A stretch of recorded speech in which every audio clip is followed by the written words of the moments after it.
অনুষ্ঠানের পালার পঞ্চম আলাপে উপস্থিত আলোচক, অংশগ্রহণকারী সহ যারা পরবর্তীতে শুনবেন সবাইকে স্বাগত। অনুষ্ঠানের পালায় আমরা বিগত 4টি আলোচনা করেছি, প্রত্যেকটি শিক্ষা প্রসঙ্গে।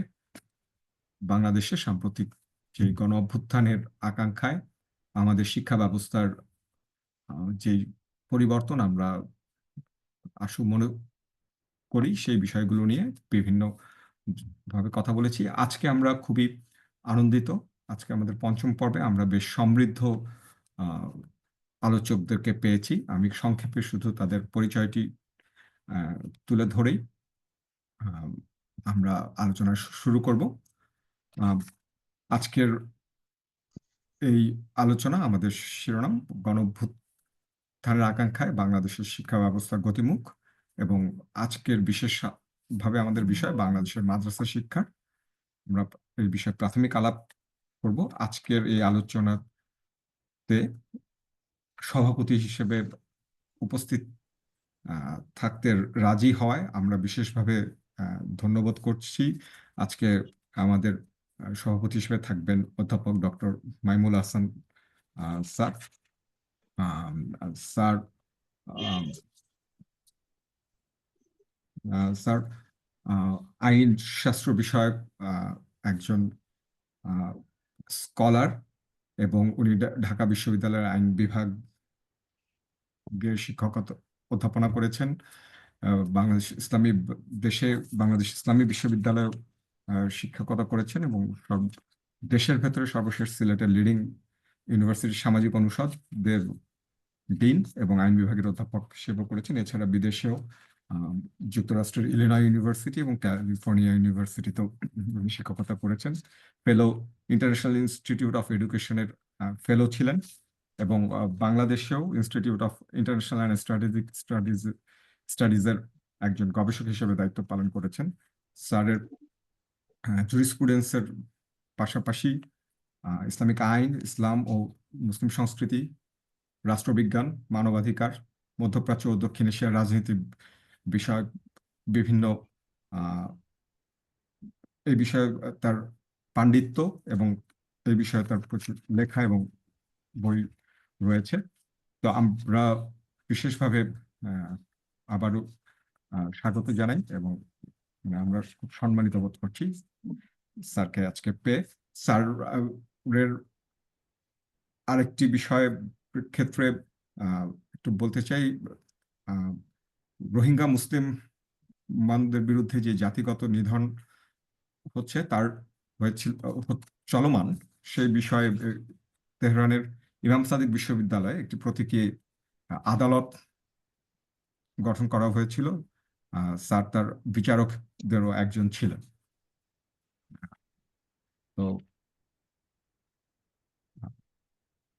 আবারও স্যারকে স্বাগত এবং ধন্যবাদ। এবং আজকে আমাদের আলোচনার আলাপ আরো করবেন আমাদের বিশিষ্ট আহ, অতিথি শায়ক মুফতি মনোয়ার হোসেন। তিনি সার্বিকভাবে শিক্ষার উন্নয়নে সক্রিয় এবং বিশেষভাবে কওমি মাদ্রাসার উন্নয়নে নিবেদিত আছেন। আহ, মুফতি মনোয়ার হোসেন মুফতি মনোয়ার হোসেন আহ, দিনাজপুরে জন্ম তার, এবং আহ, কওমি ধারায় প্রথমত উচ্চতর শিক্ষা শেষ করে, আবার পাশাপাশি একই সাথে উনি আলিয়া মাধ্যমে শিক্ষকতা শিক্ষা গ্রহণ করেছেন। কওমি মাদ্রাসা থেকে আম, ক- খুলনার দারুল উলুম মাদ্রাসায় থেকে উনি দাওরায়ে হাদিস সম্পন্ন করেছেন ঢাকার ঐতিহ্যবাহী জামিয়া রাহমানিয়া মোহাম্মদ মাদ্রাসা থেকে, এবং তারপরে হাদিস বিশারদ শাইখুল হাদিস আল্লামা আজিজুল রহমাতুল্লাহ আলাহির হাত থেকে উনি সম্মাননা পাগড়ি গ্রহণ করেছেন। আহ, এরপরও উনি গবেষণা করছেন তাকাসুল ফিকাহ, ইসলামী আইনশাস্ত্র, ইসলামী জুরিসপ্রুডেন্সের ইফতা বিভাগে জামিয়া হুসানিয়া মাদ্রাসায় গবেষণা, উচ্চতর গবেষণা করেছেন, যেটা আগেও বলেছি। পাশাপাশি উনি আলিয়া মাদ্রাসা থেকে 2005 সালে কামিল করেছেন। বর্তমানে তিনি বগুড়া সেন্ট্রাল মসজিদের খতিব হিসেবে এবং বিভিন্ন শিক্ষা প্রতিষ্ঠানের প্রধান প্রতিষ্ঠাতা পরিচালক হিসেবে দায়িত্ব পালন করছেন। ইসলামিক বিষয়ে লেখালেখি কার্যক্রম এবং দাওয়া কার্যক্রম পরিচালনা করছেন। আমরা বিশেষভাবে সম্মানিত এবং সমৃদ্ধ আজকের প্রধান আলোচক হিসেবে মুফতি মনোয়ার হোসেনকে পেয়ে জানবেন। এবং আমাদের আলাপের মধ্যে আমরা গত দিনও যাকে পেয়েছিলাম, মনোয়ার শামসী সাখাওয়াত ভাই কারিকুলাম বিশেষজ্ঞ হিসেবে বিভিন্ন দেশি বিদেশি সরকারি বেসরকারি সংস্থায় যুক্ত ছিলেন। বর্তমানে ইন্ডিপেন্ডেন্ট সিনিয়র কারিকুলাম স্পেশালিস্ট শিক্ষাবিদ হিসেবে কাজ করে চলছেন এবং তিনি লেখক হিসেবে rethinking Islam in postmodern Times এবং বাঙালি মুসলমানের বয়ান ও প্রতিবয়ান দুইটি বই রচনা করেছেন এবং তার রচিত বাংলাদেশ স্টাডিজ, ডিসকভারিং বাংলাদেশ, এই বইগুলো ক্যামব্রিজ সিলেবাসের অধীনে বাংলাদেশ স্টাডিজ রেফারেন্স পর্যন্ত বিভিন্ন স্কুল, ইংলিশ মিডিয়াম স্কুলে পাঠ্য হিসেবে আছেন। আজকে আমরা শামসী ভাইকে পেয়েও বিশেষভাবে ধন্য মনে করছি এবং শামসী ভাই আজকের এই আলোচনাটা সঞ্চালনা করবেন, মানে প্রশ্নোত্তরের মধ্য দিয়ে মুফতি মনোয়ার হোসেনের সাথে। তো আমি শামসী ভাইকেই আহ্বান করব আলোচনার এগিয়ে নিতে। এবং যারা আমাদের সাথে যুক্ত আছেন সবাইকে অনেক ধন্যবাদ। আপনারা আলোচনার শেষে প্রশ্ন করতে পারেন এবং আলোচনার মধ্যে প্রশ্ন লিখিতভাবে দিতে পারেন। আমরা সেখান থেকে আলোচকদের কাছ থেকে আমরা সেই বিষয়গুলো নিয়েও শুনতে চাইব। অনেক ধন্যবাদ। শামসী ভাই, আপনি। অনেক ধন্যবাদ মাহবুব ইরান, চমৎকার একটা সূচনা করলেন আপনি। এখন আমি আজকের অধিবেশনের সভাপতির অনুমতিক্রমে এবং আমাদের মূল আলোচক মুফতি মনোয়ার হোসেনের প্রস্তুতির প্রেক্ষিতে আমরা মূল আলোচনায় চলে যাব, সময় নষ্ট করব না। আমি কিছু প্রশ্ন আকারেই এই আলাপটা করতে চাই, যাতে করে একটা কনভারসেশন অথবা একটা কথোপকথন বা সংলাপের আকারে আমাদের আলোচনাটা হয়। তো সবাইকে আমি সালাম জানাচ্ছি, যারা অংশগ্রহণ করেছেন তাদের সবাইকে শুভেচ্ছা জানাচ্ছি এবং আপনাদের মনোযোগ আকর্ষণ করছি। আমি আমাদের যে মূল আলোচক, যার বর্ণাঢ্য শিক্ষা জীবনের কথা আমরা একটু আগে শুনলাম, তিনি দুটি ধারার সর্বোচ্চ শিক্ষা অর্জন করেছেন। এটা কিন্তু খুব রেয়ার একটা ঘটনা, খুব বেশি আমার জানা নেই। এবং আমি জানি যে তিনি যেমন একদিকে সক্রিয় একজন অ্যাক্টিভিস্ট হিসাবে, তেমনি মাদ্রাসা শিক্ষার উন্নয়নে তিনি দিনরাত কাজ করে যাচ্ছেন, অনেক দীর্ঘদিন ধরে সেই কাজ করছেন। বেশ তরুণ বয়সেই তিনি এই কাজ শুরু করেছেন এবং যথেষ্ট সাফল্য অর্জন করেছেন। ফলে তার কাছ থেকে আমাদের এই বিষয়ের আলাপ তিনি যে খুব ভালোভাবে করবেন এ ব্যাপারে আমার অন্তত প্রচুর আত্মবিশ্বাস এবং আস্থা আছে। তো আমি আমাদের শায়েখ মুফতি মনোয়ার হোসেনকে প্রথম যে প্রশ্নটা করতে চাই সেটা হচ্ছে, আমরা শুরু করব খুব সহজ করেই, যে কওমি মাদ্রাসাটা কি, এই শিক্ষাধারা কবে প্রতিষ্ঠা করা হয়েছিল, কেন এবং কারা এই শিক্ষাধারা প্রতিষ্ঠা করেছিল। সো মুফতি মনোয়ার হোসেন যদি এই তিনটি ছোট প্রশ্ন, ছোট বললেও বলা যায় আবার বড় করেও হয়তো আলাপ করা যায়, আপনি এই তিনটে প্রশ্ন দিয়ে আপনার আলাপ শুরু করলে আমরা খুশি হব। তো জনাব মুফতি মনোয়ার হোসেন।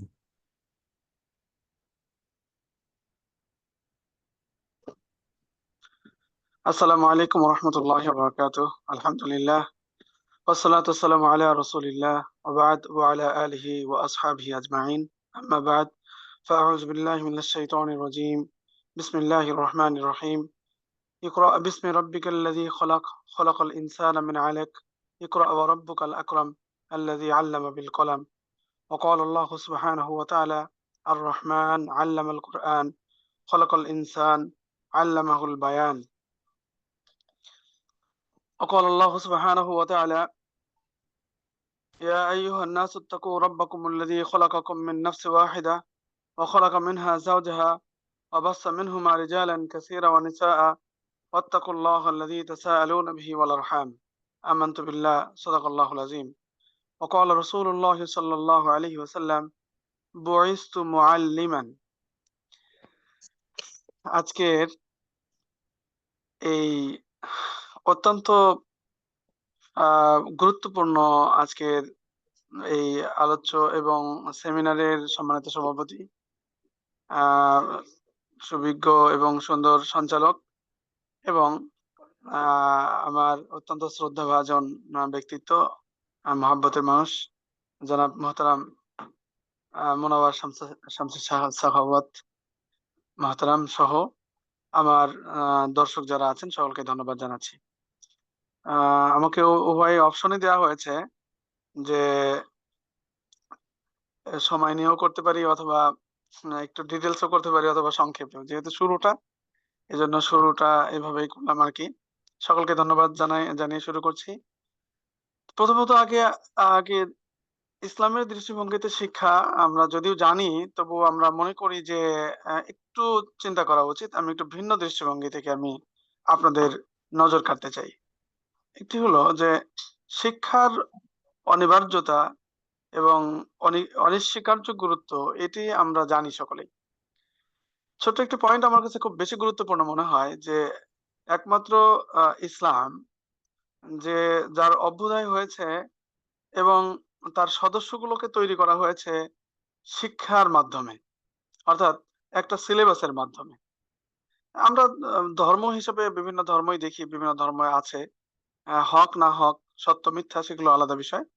আমি ইসলামের যে বিষয়টি বলতে চাচ্ছি বা ইসলামের যে বিষয়টি অত্যন্ত গুরুত্বপূর্ণ, সেটি হলো যে ইসলামের অভ্যুদয় হয়েছে এবং এই জাতিকে বা এই দলকে কিভাবে তৈরি করা হবে, এই দলকে তৈরি করার পথ ও পদ্ধতি একদম শুরুতেই ওহী নাজিলের মাধ্যমে আল্লাহ সুবহানাহু ওয়া তাআলা বর্ণনা করেছেন এবং সেগুলো ইমপ্লিমেন্টেশন করেছেন নবী আলাইহিস সালাতু ওয়াস সালামের দ্বারাই। তো সিলেবাস কি হবে, কার্যক্রম কি হবে, শিক্ষা লাভের উপকরণ কি হবে, আমরা সূরা আলাকের এই যে কয়েকটি আয়াত যে আমরা সবসময় বলি, শিক্ষা নিয়ে কথা বলেই আমরা এখানে সবাই বলি, সবাই এটা তিলাওয়াত করি, ইকরা বিসমি রাব্বিকাল্লাযী খলাক, পড়তে বলা হয়। যে এই যে পড়তে বলা হয়, এটা একটি জাতি গঠন করার জন্য বা একটা পৃথিবীর প্রবলেম সলভ করবার জন্য আহ যেই সমাধান পেশ করা হলো, সেই সমাধানটা হলো শিক্ষা। এজন্য যদি ওই সময় বলা হতো যে একটা বড় সেমিনার করা হতো, আর সেই সেমিনারে যদি বলা হতো যে বিদ্যমান আয়ামে জাহিলিয়াত বা বিদ্যমান এই সময়টা, বিদ্যমান এই সমস্যাগুলোকে সমাধান করার জন্য আপনারা প্রস্তাব পেশ করেন, তাহলে আমার মনে হয় তদানীন্তন সময়ের শিল্পী, সাহিত্যিক, সমাজকর্মী, আইনজ্ঞ যারা আছেন, জ্ঞানীগুণী যারা, সমাজবিজ্ঞানী, রাষ্ট্রবিজ্ঞানী, সকলেই যার যার মতো করে নতুন করে হয়তো একটা সমাধান দিতেন। কবিরা সাহিত্যের কথা বলতেন, অর্থনীতিতে যারা এক্সপার্ট তারা হয়তো অর্থনীতি সমৃদ্ধির কথা বলতেন, যে পোভার্টি যদি দূর করা যায়, দারিদ্রতা বিমোচন করা যায়, তাহলে সমাধান হবে। তো এখানে বিভিন্ন ধরনের পরামর্শ আসতেই পারতো, কিন্তু আল্লাহ সুবহানাহু ওয়া তাআলা এই পুরো সমস্যা সমাধান করার জন্য এবং একটি জাতিকে আহ একটি জাতি বলবো না, একটা দলকে তৈরি করবার জন্য আল্লাহ সুবহানাহু ওয়া তাআলা সেখানে লেখাপড়ার কথা বললেন, অর্থাৎ সিলেবাস দিলেন। সেই সিলেবাসের ধরন কি ইত্যাদি ইত্যাদি এখানে 5টি আয়াতে বর্ণিত হয়েছে। তো এটা হলো শিক্ষার গুরুত্ব বা ইসলামের দৃষ্টিভঙ্গি। সেইটাকে চিন্তা করেই আমরা দেখি যে আমরা ওই 5টি আয়াতের মধ্যেই দেখতে পাই যে কি পড়তে হবে, কিভাবে পড়াতে হবে এবং দুনিয়া এবং আখিরাতের যে দৃষ্টিভঙ্গি, আল্লাহ সুবহানাহু ওয়া তাআলা যেটা বলেছেন যে ইসলামের মূল উদ্দেশ্য হলো রব্বানা আতিনা ফিদ দুনিয়া হাসানা ওয়া ফিল আখিরাতি হাসানা, যে দুনিয়াতে কল্যাণ, আখিরাতে কল্যাণ অর্জন করা। আর এই উভয় বিষয়টি প্রথম 5টি আয়াতের মধ্যেই ইশারা দিয়ে গভীরভাবে এখানে বলা হয়েছে। আর নবী সাল্লাল্লাহু আলাইহি সাল্লামকে পরিচয় করে দিয়েছেন তিনি নিজেই, বুইস্তু মুআল্লিমান। তিনি যেভাবে অন্যদের নিকটে নবী এবং রাসূল হিসেবে প্রেরিত হয়ে বলেছেন যে আমি নবী, ইন্নী রাসূলুল্লাহ ইলাইকুম জামিআ, ঠিক তেমনি করে তিনি বলেছেন যে বুইস্তু মুআল্লিমান, আমি তোমাদের নিকটে শিক্ষক হিসেবে প্রেরিত হয়েছি। তো এই জন্য ইসলামের শিক্ষার যে দৃষ্টিভঙ্গি, আমরা এই আলোচনা থেকে বা আমরা এতটুকুর মধ্য থেকে দেখতে পাই যে একটি সুসভ্য জাতি তৈরি করবার জন্য যেটা সারা পৃথিবীর সমস্ত মানুষ চায়, একটা শান্তিময় পৃথিবী বিনির্মাণ করবার জন্য প্রথম থিওরি ইসলাম দিয়েছেন শিক্ষা, শিক্ষা ব্যবস্থা। এবং সে শিক্ষা ব্যবস্থার মৌলিক দর্শন কি হবে, সিলেবাস কি হবে, পদ্ধতি কি হবে, সেটিও ইসলাম সেখানে নিশ্চিত করেছেন। বাকিটুকু আমাদের মেধার উপরে ছেড়ে দিয়েছেন আল্লাহ সুবহানাহু ওয়া তাআলা। নবী সাল্লাল্লাহু আলাইহি সাল্লামের পদাঙ্কের ভিতরে সেগুলো রয়ে গেছে। তো যদি আমরা সেদিকে তাকাই তাহলে আমাদের বর্তমান পৃথিবীর সমস্যা সমাধানের জন্য আমরা ওই আয়াতের দিকে তাকালে আমরা আমরা সমাধান পেয়ে যাব। এবার আসি আমরা কওমি মাদ্রাসার দিকে। মোহতারাম সঞ্চালক সাহেব আমাকে প্রথম বলেছেন যে কওমি মাদ্রাসা কি? তো কওমি মাদ্রাসা কি এটা আলোচনা করতে গেলে এর প্রথম প্রেক্ষাপট বলতে হয় যে কওমি মাদ্রাসা এটা ভিন্ন আরেকটি নাম রয়েছে। বর্তমানে আমাদের বাংলাদেশে কওমি মাদ্রাসা বলে পরিচিত। দ্বিতীয় আরেকটি পরিচয় রয়েছে যে কওমি মাদ্রাসাকে দরসে নিজামিও বলা হয়।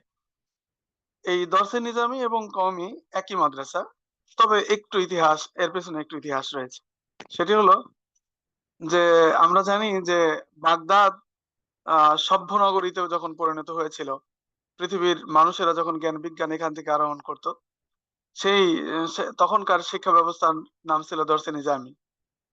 পরবর্তীতে যখন এই নগরী এবং এখানকার সভ্যতা যুদ্ধের মাধ্যমে ধ্বংস হয়, সেখান থেকে যখন এই শিক্ষা ব্যবস্থা বিতাড়িত হয়, আহ ওখানকার শিক্ষাবিদেরা অনেকেই যান বাঁচিয়ে উপমহাদেশে যারা এসে একটা শিক্ষাধারা প্রচলন করেছিলেন এবং মিটিমিটি করে জ্বলছিল, সেটাকে বলা হয় যে দরসে নিজামি। যদিও এটির ইতিহাসের যে সম্মিলন, এটা অনেকেই স্বীকার করেননি, এটা যে দরসে নিজামি আর কওমি মাদ্রাসা একই এরকম বলেননি। আবার অনেকে বলেছেন, ইতিহাসে অনেক ঐতিহাসিক অনেকেই বলেছেন যে হ্যাঁ একই, তবে বর্ধন হয়েছে। তো যাই হোক, কওমি মাদ্রাসা শুরু হয়েছে মূলত আমরা জানি যে ব্রিটিশদের আগমন এবং আমাদের উপমহাদেশে যে মসজিদ ভিত্তিক শিক্ষা কারিকুলাম এবং মুসলমানদের জন্য যে স্বতন্ত্র শিক্ষা ব্যবস্থা ছিল, ব্রিটিশরা আপনাদের খুবই জানা আছে খুব ভালোভাবে যে এই সমস্ত শিক্ষা প্রতিষ্ঠান, মুসলিমদের শিক্ষা প্রতিষ্ঠান বন্ধ করে দেওয়া হয়।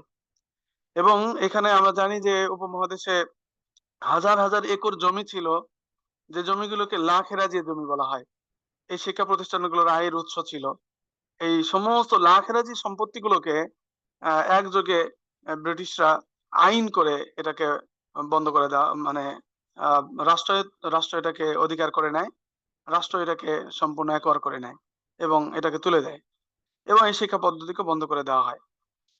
এরপরে উপমহাদেশে যে দিনী শিক্ষার ধারাটা, অর্থাৎ দরসে নিজামির যে মোটামুটি ওই ফ্লেভারের যে ধারাটা, এটা ওলামাই কেরামের এই উপমহাদেশে যারা হাদিস বিশারদ ছিলেন, বিশেষ করে হাজী ইমদাদুল্লাহ মুহাজিরি মক্কি রহমতুল্লাহ আলাই, তিনি মক্কা মদিনা থেকে দেখে এসেছিলেন। শাহ ওয়ালিউল্লাহ রহমতুল্লাহ আলাই, তিনি হাদিসের যে বিশাল খেদমত এখানে শুরু করেছিলেন। এইগুলো বলা চলে যে ব্যক্তিগত পর্যায়ে বেশি ছিল প্রাথমিকভাবে। পরবর্তীতে এইভাবে চলতেই থাকে এবং ব্রিটিশদের রাজনৈতিক এবং অন্যান্য কর্মকাণ্ডের মাধ্যমে যে উপমহাদেশে মুসলমানদের শিক্ষা সংস্কৃতি এবং নাগরিক হিসেবে তাদের মর্যাদা সবকিছু যখন হুমকির মধ্যে পড়ে, তখন আমরা জানি যে আবুল কাসেম নানুতুবি রহমতুল্লাহ আলাই সর্বপ্রথম এবং মুহাদ্দিস আব্দুল আজিজ রহমতুল্লাহ আলাই, তারা এটাকে দারুল হার্ব, উপমহাদেশকে দারুল হার্ব হিসেবে প্রথমে ফতোয়া জারি করেন। দারুল হার্ব বলতে অর্থাৎ যুদ্ধ কবলিত এলাকা, এবং তখন মুসলমানদের জিহাদ ফরজ হয়ে যায়। এই দারুল হার্ব ঘোষণা করার পর এরপরে ওলামায়ে কেরামের তত্ত্বাবধানে এখানে যুদ্ধ শুরু হয়। যুদ্ধ তো চলতে থাকে, স্বাধীনতার জন্য বিভিন্ন জায়গায় আওয়াজ উঠতে থাকে, ব্রিটিশ বিরোধী আন্দোলন তীব্র আকার ধারণ করে। এটা এক পর্যায়ে, যখন আপনারা জানেন যে এটা এক পর্যায়ে সশস্ত্র আন্দোলনে এবং সশস্ত্র যুদ্ধে বা জিহাদে পরিণত হয়। এটা আমরা জানি, শামেলির যুদ্ধের কথা জানি, রেশমি রুমাল আন্দোলনের কথা জানি, হুসাইন আহমেদ মাদানী রহমতুল্লাহ আলহীর কথা আমরা জানি। এই যে দীর্ঘদিনের আন্দোলনের ফলে যখন বিভিন্ন ফ্রন্টে ওলামায়ে কেরাম বা আলেম সমাজ যারা ছিল, আমি কিন্তু অনেক বড় কথা একটু সংক্ষেপে নিয়ে আসলাম, যদি আপনারা এই ইতিহাসের এই বাঁকগুলো আপনারা জানেন যে উপমহাদেশে ব্রিটিশ বিরোধী আন্দোলনে কার কি ভূমিকা, কে কোথায় কিভাবে অংশগ্রহণ করে, কোন কোন ধারাগুলো অংশগ্রহণ করে। আমি শুধু আলেমদের ধারাটার কথা বলছি। তো যখন আলেমদের বিভিন্ন ফ্রন্টে যখন যুদ্ধের মাধ্যমে জয় পরাজয় বিভিন্ন জায়গায় হতে থাকে, হতাহত হতে থাকে, শাহাদাতের বিভিন্ন বিষয় আসতে থাকে, বিশেষ করে যখন সিপাহী বিদ্রোহের মাধ্যমে যখন আলেমগণ ব্যাপকভাবে ক্ষতির সম্মুখীন হয়, এরপরে আহ ইয়াদের সাথে শিখদের সাথে বড় একটা যুদ্ধে যখন পরাজিত হয়, তখন আলেমদের সংকট হয় এবং তখন তারা চিন্তার মধ্যে পড়ে যায় যে পরবর্তীতে আমাদের এই জায়গা, এই শূন্যস্থান পূরণ করব কিভাবে, বা কিভাবে এটা হতে পারে। তার আগ পর্যন্ত শায়েখরা হাদিস পড়াতেন বা ইসলামী দ্বীনি বিষয়গুলো পড়াতেন নিজেদের বাড়িতে, খানকায়। নিজেদের বাড়িতে হয়তো একটা খানকা থাকতো, অথবা পীর সাহেবদের খানকা থাকতো। এই সকল জায়গাগুলোতে নিজেরাই হাদিস পড়াতেন এবং দ্বীনি বিভিন্ন বিষয় শেখাতেন। বিভিন্ন জায়গা থেকে মুসলিম তরুণরা বা শিক্ষার্থীরা শায়েখের বাড়িতে আসতেন। তারা তাদের মতো কাজ কাম করতেন, সংসার পরিচালনা করতেন, আর শিক্ষার্থীরা এখানে এসে শিখে যেত এবং পড়াশোনা করত। এইভাবে যখন তখন আলেমদের সংখ্যা ছিল অনেক, এইভাবেই দিনের চর্চা হতো। কিন্তু একটা পর্যায়ে যখন অনেক আলেমদের শাহাদত বরণ করতে হয়, এবং আমরা বিশেষ করে জানি যে কলকাতা থেকে ওই যে গ্র্যান্ড ট্রাঙ্ক রোডের কথা আমরা জানি, সেখান থেকে শুরু করে চিটাগাং পর্যন্ত রেঙ্গুন হয়ে সমস্ত রাস্তায় রাস্তায় আলেমদেরকে ঝুলিয়ে হত্যা করা হয়। তখন আলেমদের সংকটে তখন আলেমরা চিন্তা করে যে এবার আমাদের সমর কৌশল কি হতে পারে, বা আমাদের সদস্য সংখ্যা কিভাবে বৃদ্ধি করা যেতে পারে, বা আমরা পরবর্তী শূন্যস্থান আমরা কিভাবে পূরণ করব।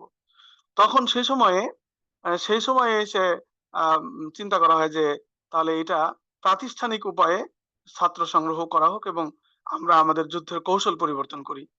তখন 1866 সালে আমরা জানি যে উত্তরপ্রদেশের সাহারানপুর জেলার যে বর্তমান যে দারুল উলুম দেওবন্দ যেখানে প্রতিষ্ঠিত, এখানে জানি যে মোল্লা মাহমুদ তার শিক্ষকতায় এবং আবুল কাসেম নানুতুবি রহমতুল্লাহ আলাইহির প্রতিষ্ঠায় মাহমুদুল হাসান দেওবন্দি রহমতুল্লাহ আলাইহি ছাত্র হিসেবে, তিনি একজন ছাত্র হিসেবে ছোট্ট একটি জায়গায় একটা মাদ্রাসা শুরু করেন। তখনও অবকাঠামোগত ছিল না, আমরা জানি যে মাত্র একটা ডালিম গাছ ছিল, যে ওনারা নিজেরাই পরামর্শ করেন যে কিভাবে কি করা যায়।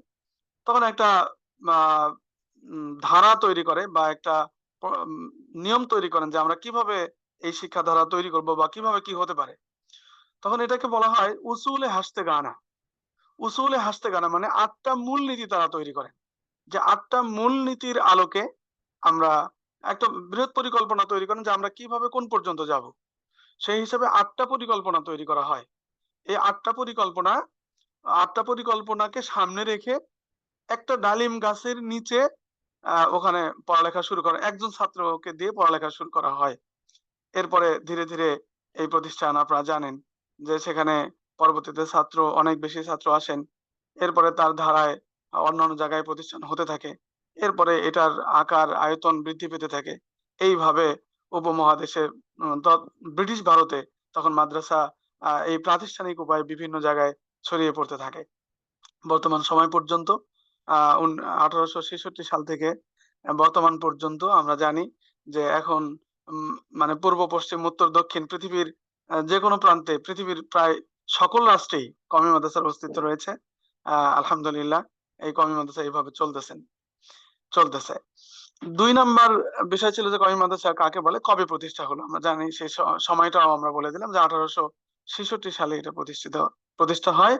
আর এই মাদ্রাসা থেকে বিশেষ করে সেই সময় থেকে এখন পর্যন্ত দারুল উলুম দেওবন্দ থেকে যারা পড়ালেখা শেষ করেন তাদেরকে বলা হয়, মানে তাদের নামের উপাধি দেওয়া হয় কাসেমি।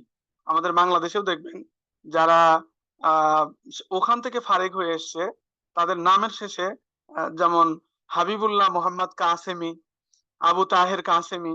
এই কাসেমি শব্দটা তারাই ব্যবহার করতে পারে যারা দারুল উলুম দেওবন্দ থেকে দাওরা হাদিস পাশ করে আসে। কারণ এর প্রতিষ্ঠাতা ছিলেন আবুল কাসেম নানুতুবি রহমতুল্লাহ আলাইহি। যেহেতু আবুল কাসেম নানুতুবি এটার প্রতিষ্ঠাতা ছিলেন, তো এটাকে কাসেমি কানুন বলা হয়। কাসেমি কানুন মানে কাসেমি বাগান। সেই হিসেবে সেদিকে নিসবত করে বা সেদিকে সম্পৃক্ত করে অনেক আলেমই তার নামের শেষে কাসেমি ব্যবহার করতে স্বাচ্ছন্দ্য বোধ করেন বা অনেকে ব্যবহার করে থাকেন। এই হলো মোটামুটি কওমি মাদ্রাসা প্রতিষ্ঠার প্রারম্ভিক ইতিহাস। জাযাকুমুল্লাহু তাআলা।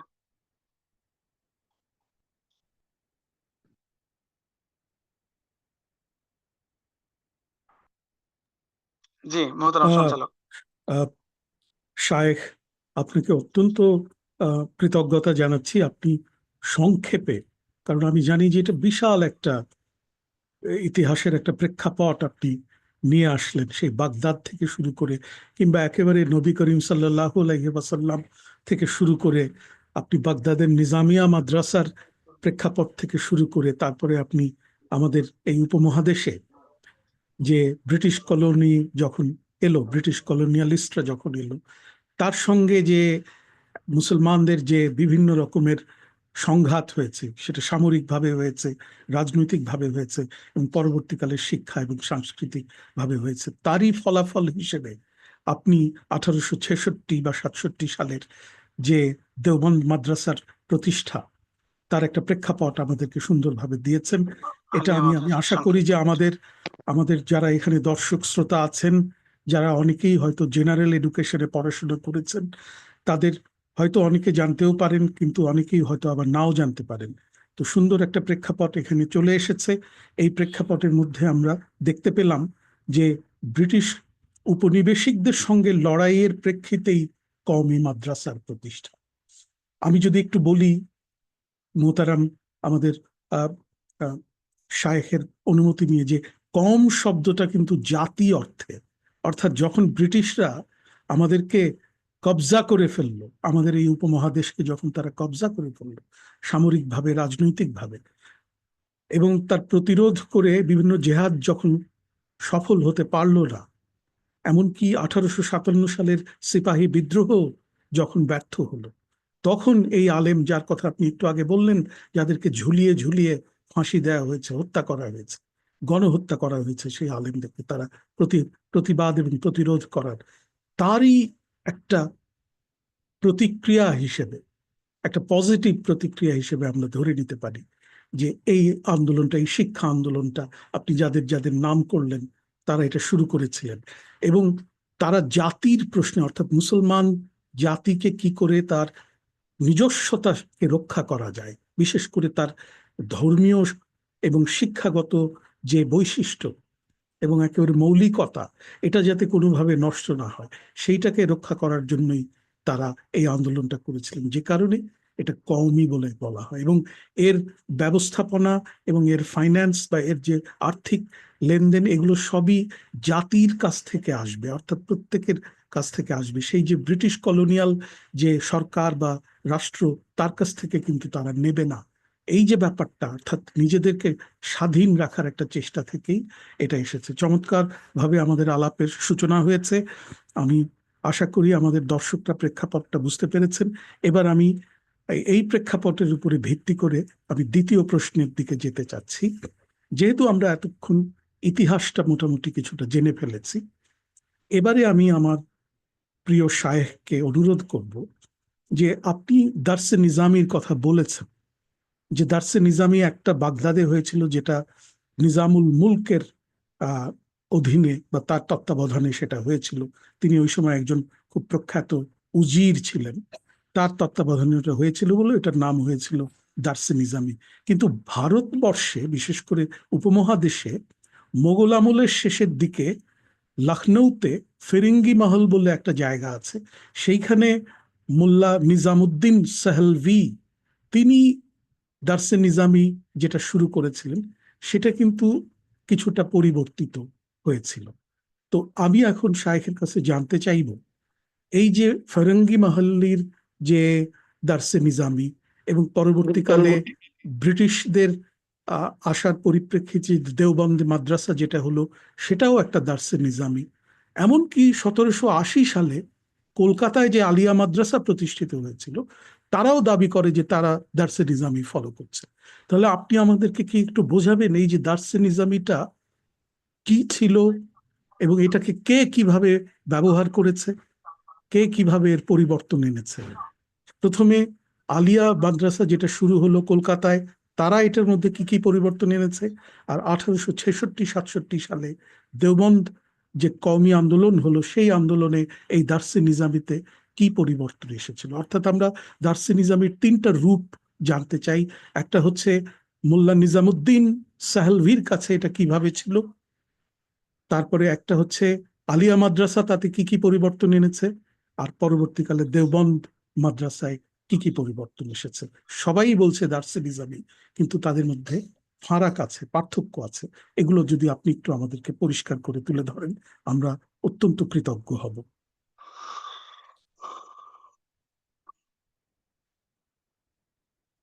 আলহামদুলিল্লাহ, এখানে মৌলিক যে বিষয়টি এসছে দর্শে নিজামের বিষয়টি, তার আগে আমাদেরকে আমাদের আহ, এর পূর্বের পার্টের যে আলোচনা ছিল সেখানে একটি সম্পূরক একটি বিষয় বলতে হয়। সেটি হলো যে আপনি কিছুটা পূরণ করে দিয়েছেন। সময় সংক্ষিপ্ততার কারণে আমি বিস্তারিত বিষয়ে যাইনি, কিন্তু একটু অনুমতি চাই যে আমাদের এই দারুল উলুম দেওবন্দ যেটা এসছে, আহ, কোন উসুলের ভিত্তিতে এটা প্রতিষ্ঠানটা প্রতিষ্ঠিত হয়েছে, সেটা একটু মনে হয় আমাদের পয়েন্ট গুলো একটু বলে গেলে ওই আলোচনাটা পূর্ণ হয়ে যায়।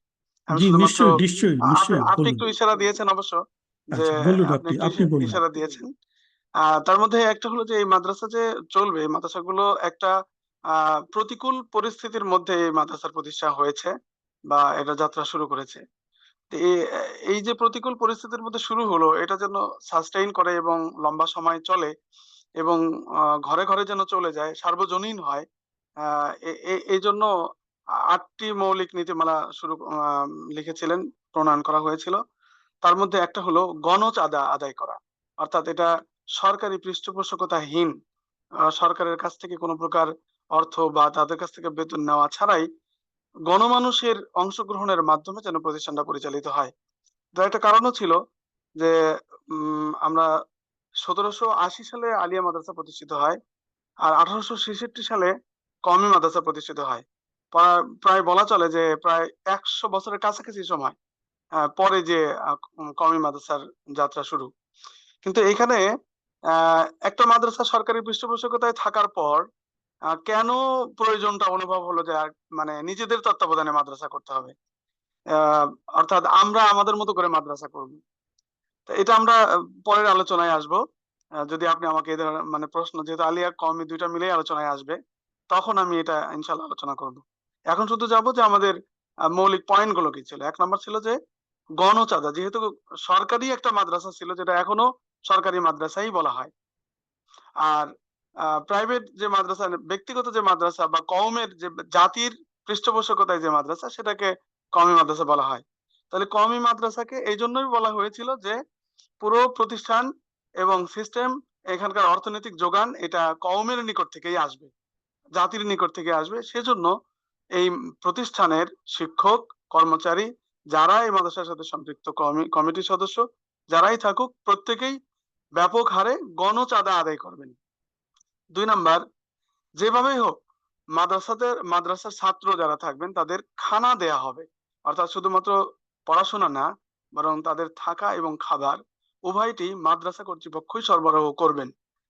যে কোনো উপায়ে এটা তাদেরকে চালু রাখতে হবে। ক্রমান্বয়ে তা বৃদ্ধি করার ব্যাপারে হিতাকাঙ্ক্ষী যারা থাকবেন, কল্যাণকামী যারা থাকবেন, তারা এই ব্যাপারটা সবসময় পুষিয়ে দেওয়ার এবং অর্থাৎ এটা পূরণ করার জন্য চেষ্টা করবেন। একটা সময় আমাদের বর্তমান মাদ্রাসাগুলো বোর্ডিং দিয়ে পরিচালিত হয়, একটা সময় ওখানে লজিং এর সিস্টেমটাও ছিল। ৩ নম্বর পয়েন্ট ছিল যে মাদ্রাসার উপদেষ্টাগণ মাদ্রাসার উন্নতি, অগ্রগতি এবং সুষ্ঠু শৃঙ্খলা ব্যবস্থাপনার দিকে সর্বদা লক্ষ্য রাখবেন এবং নিজের মত প্রতিষ্ঠা করার ক্ষেত্রে কোনো ব্যক্তি একক সিদ্ধান্ত এখানে দিবেন না, বরং সুরাই পদ্ধতিতে প্রতিষ্ঠান পরিচালিত হবে।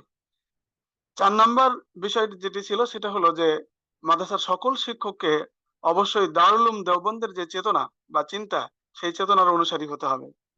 আর দারুল উলুম দেওবন্দের যে আহ, প্রতিষ্ঠানের যে পাঠ্যসূচি প্রণয়ন করা হবে, এই পাঠ্যসূচি প্রণীত পাঠ্যসূচি পরিবর্তন করা ছাড়াই এটা আম, পড়াতে হবে।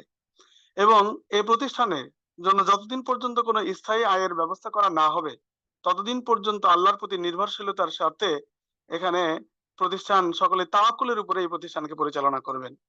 সরকার ও আমির উমারাদের সংশ্লিষ্টতা এই প্রতিষ্ঠানের পক্ষে মারাত্মক ক্ষতির কারণ হবে বলে এই প্রতিষ্ঠান মানে নীতিগতভাবে সিদ্ধান্ত নেবে এবং এটাই নীতিমালার মধ্যে থাকবে যে সরকার এবং আমির উমারা যারা আছে ক্ষমতাশালী, প্রভাবশালী, তারা প্রতিষ্ঠানের তাদের পক্ষ থেকে কোনো অর্থ এবং কোনো কিছু নেওয়া হবে না।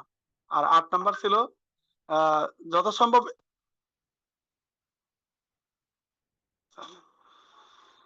এমন ব্যক্তি চাঁদা প্রদান করবে যে একদম রুট পর্যায়ের মানুষজন যেন চাঁদা প্রদান করেন, যারা প্রতিষ্ঠানের সাথে প্রতিষ্ঠানের উপরে প্রভাব বিস্তার করে কোনো প্রকার ক্ষতি করতে পারবে না, এমন ব্যক্তিদের নিকট থেকেই, সাধারণ মানুষের নিকট, জনমানুষের নিকট থেকেই চাঁদা গ্রহণ করা হবে বা অনুদান নেওয়া হবে। এই ছিল মোটামুটি 8টি বিষয় এবং এটাকে বলা হয় উসুলে হাস্তেগানা। এবার আমরা আসি পরবর্তী প্রশ্নে, যে এই আহ দর্সে নিজামের যে ধারার পরিবর্তন, এই ধারার পরিবর্তনটা বলতে গেলে যে একদম বাগদাদ থেকে যেটা শুরু হয়েছে, সেখান থেকে আমাদের উপমহাদেশে উপমহাদেশের যে 3টি পর্যায়ের পরিবর্তন আমরা দেখতে পাই। একটা হলো বাগদাদ, বাগদাদ থেকে উপমহাদেশে আসা এবং উপমহাদেশে এসে পরবর্তী ধারায় কওমের সাথে সম্পৃক্ত হওয়া, বিলীন, বলা চলে যে বিলীন হওয়া। এই 3টা ধারার মূল যে বিষয়টি ছিল সেটি হলো একটি সুফি ধারা, অর্থাৎ আত্মশুদ্ধিমূলক, যে আমরা জানি এটা আমাদের সম্মানিত সঞ্চালক সাহেব এই বিষয়টা নিয়ে আলহামদুলিল্লাহ মানে খুব ভালোভাবে ওনার স্টাডি এবং এই বিষয়ের সাথে মোহতারাম সম্পৃক্ত। কওমি মাদ্রাসার মৌলিক যে একটি দর্সে নিজামের যে মৌলিক একটি বিষয় ছিল এবং খুব ভালোভাবে ব্যক্তি থেকে ব্যক্তি এবং এনভায়রনমেন্টটা বা মাদ্রাসার পরিবেশটা এমন ভাবে প্রতিষ্ঠিত ছিল যে এখানে অঘোষিত ভাবেই অত্যন্ত সুফি ধারাটা খুব প্রবল ভাবে এখানে প্রতিষ্ঠিত ছিল, যেটা এখনো আমরা খেয়াল করে দেখতে পাই। এটা ছিল হলো মৌলিক বিষয়। সেটার খুব একটা পরিবর্তন এখন পর্যন্ত হয়নি, আলহামদুলিল্লাহ। এটা বলা চলে যে দর্সে নিজামীর রূহ হিসেবে এটা এখন পর্যন্ত রয়ে গেছে। তবে বর্তমান প্রযুক্তি এবং অন্যান্য বিভিন্ন কারণে আমাদের এবং মাদ্রাসা অনেক বেশি প্রতিষ্ঠিত হওয়ার কারণে যে কওমি মাদ্রাসার যে মৌলিক চেতনা এবং অন্যান্য বিষয়গুলি অনেকটাই ফিকে হতে চলেছে বা অনেকটাই প্রশ্নবিদ্ধ এবং অনেক বিষয়ই প্রশ্ন এসছে বিভিন্ন জায়গা থেকে এবং সুফি ধারার যে ব্যাপক চর্চা ছিল সেগুলোতেও অনেকটা ভাটা পড়েছে বলেই অনেক বোদ্ধা মহল মনে করেন। এটা হলো একটা বিষয়, যে এখান থেকে পরিবর্তনের একটা বিষয় এসছে। দ্বিতীয় নাম্বার যেটি এসছে সেটা হলো যে ফার্সি ভাষা ভিত্তিক যেটা ছিল, যে দর্সে নিজামী যখন বাগদাদে ছিল তখন খুব আরবি নির্ভর ছিল, কিন্তু ওখান থেকে যখন আমাদের বাংলাদেশে বা উপমহাদেশে যখন এসছে, উপমহাদেশে আসার পর তখন আরবি ভাষার পাশাপাশি মানে শিক্ষাদান পদ্ধতির বিষয়টি তখন উপমহাদেশে আসার পরে তখন ফার্সিতে বেশি রূপান্তর হয়েছে। আর ফার্সিতে রূপান্তর হওয়ার পর ভাষার দিক থেকে আরবির আহ আরবির আবেদনটা অনেকাংশে কমে গেছে এবং এই উপমহাদেশে যারা ছিলেন তারা যেহেতু রাষ্ট্রীয় ভাষাও যেহেতু ফার্সি ছিল পূর্বের শাসনের সময়, সেজন্য ফার্সি ভাষার আধিক্য এখানে খুব বেশি লক্ষ্য করা যায়। 3 নম্বর বিষয় যেটা ছিল সেটা হলো যে কোরআনুল কারীমের প্রতি অত্যধিক খুব বেশি ইম্পর্টেন্স বা গুরুত্ব খুব বেশি পরিলক্ষণ হয় না, বরং সেই ক্ষেত্রে দেখা যায় যে 3টা ধারা থেকে প্রথম ধারা যে দার্সে নিজামী বাগদাদে যেটা ছিল সেখানে কোরআনুল কারীম এবং হাদিসের প্রতি অত্যধিক গুরুত্ব ছিল। পরবর্তীতে আমাদের উপমহাদেশে আসার পরে হাদিসের প্রতি অত্যন্ত গুরুত্ব বেশি চলে আসে, আর কোরআনুল কারীম বোঝা, তাফসীর পড়া এটা উচ্চ শিক্ষার ইয়াতে চলে যায়, দাওরা হাদিসের পরে চলে যায়। আর মাঝখানে বা অন্যান্য জায়গায় কোরআনুল কারীমের জন্য সময়ের বরাদ্দ কম হয়, এইভাবে বলা যেতে পারে আর কি। আমার দৃষ্টিতে মোটামুটি এই কয়েকটা বিষয় মৌলিক ভাবে আর সর্বোচ্চ যখন দারুল উলুম দেওবন্দ যখন প্রতিষ্ঠিত হয় সময়ের বিবর্তনে ধীরে ধীরে এর সিলেবাস গুলো সুন্দরভাবে সন্নিবেশিত হয় এবং ধীরে ধীরে এগুলো সমৃদ্ধ হতে থাকে। সমৃদ্ধ হতে হতে দারুল উলুম দেওবন্দের ওই থেকে শুরু করে এখন পর্যন্ত মোটামুটি যুগের চাহিদায় বিভিন্ন ভাবে বিভিন্ন মৌলিক বিষয়গুলো ঠিক রেখে অন্যান্য বিষয়গুলো সাময়িক বা কিঞ্চিত পরিবর্তন হয়। এরপরে স্বাধীনতার পরে, বিশেষ করে আমরা যদি স্বাধীনতার পরে বলি, 47-এর পরে একবার আর 71-এর পরে একবার, আমরা যদি 47-এর পরে দেখি তখন পাকিস্তান কেন্দ্রিক দারুল উলুম দেওবন্দ ওখানে থাকলেও দারুল উলুম দেওবন্দের এই চেতনা এবং এই ধারাকে সামনে রেখে পাকিস্তানে কওমি মাদ্রাসা ব্যাপক প্রাবল্য হয় এবং ব্যাপক সংগঠিত হয়। আবার সেখানে যাওয়ার পরে ভাষার দিকটা তখন উর্দুতে বেশি প্রাধান্য পায়। এরপরে ৭১-এর পরে যখন বাংলাদেশ আলাদা হয়ে যায়, বাংলাদেশ আলাদা হয়ে যাওয়ার পর দীর্ঘ সময় পর্যন্ত, বিশেষ করে ৮০-র দশক পর্যন্ত বাংলা ভাষা তেমন একটা ছিল না, এবং সেখানে উর্দু এবং ফার্সি অত্যন্ত গুরুত্ব সহকারে কওমি মাদ্রাসা যতটুকু ছিল, যে পর্যন্ত ছিল, তখন এইভাবে উর্দু এবং ফার্সির প্রাধান্য দিয়েই এই মাদ্রাসাগুলো পরিচালিত হতে থাকে। ৮০-র পরে বলা চলে যে ৮০ থেকে বাংলা ভাষা বা অন্যান্য ভাষা যে একটু প্রয়োজন, এ বিষয়ের আওয়াজ উঠতে থাকে। ৯০-এর পরে এসে সে আওয়াজ আরেকটু বুলন্দ হয়। বলা চলে যে ৯০ থেকে ধীরে ধীরে কিছু কিছু মাদ্রাসা পুরো শিক্ষা ব্যবস্থা ঠিক রেখে বাংলা ভাষা, অর্থাৎ বাংলাও যে পড়া দরকার, বাংলা ভাষার দিকেও যে আমাদের থাকা দরকার, সেদিকে একটু একটু আগাতে থাকে। ২০০০ সালের পরে মাদ্রাসা আরো বৃদ্ধি পায়, এবং পরবর্তীতে বাংলা ভাষার দিকটাও এদিকে চলে আসে। এখন আলহামদুলিল্লাহ বলা চলে যে ২০২৪-এ এসে বাংলা ভাষা এখন কওমি মাদ্রাসাগুলোতে অনেকটাই আলহামদুলিল্লাহ সাবলীল হয়েছে। এটা গেল ভাষাগত বিবর্তন, যে এখন অনেক মাদ্রাসা, বিশেষ করে ঢাকার মাদ্রাসাগুলোতে ফার্সি নাই বললেই চলে। যে ফার্সি দিয়েই মাদ্রাসা শুরু হয়েছিল, যে ফার্সি এবং উর্দু দিয়ে, ২০২৪-এ এসে আমরা কওমি মাদ্রাসায় বাংলাদেশে অন্ততপক্ষে দেখতে পাই যে বেশিরভাগ মাদ্রাসাগুলো থেকেই ফার্সি নেই। তবে এটা ঢাকার কথা বললাম, বাংলাদেশের বিভিন্ন, বিশেষ করে চিটাগাং এবং অন্যান্য উত্তরাঞ্চলের বেশ কিছু মাদ্রাসা এখন পর্যন্ত বাংলা এবং অন্যান্য বাংলা ইংরেজির চেয়েও অত্যন্ত গুরুত্ব দিয়ে এবং প্রাধান্য দিয়ে খুব গুরুত্বের সাথে এখন পর্যন্ত উর্দু ফার্সি পড়ানো হয়। এই হলো মোটামুটি পরিবর্তনের ধারা একদম ২৪ পর্যন্ত। জি মোহতারাম। শুক্রিয়া।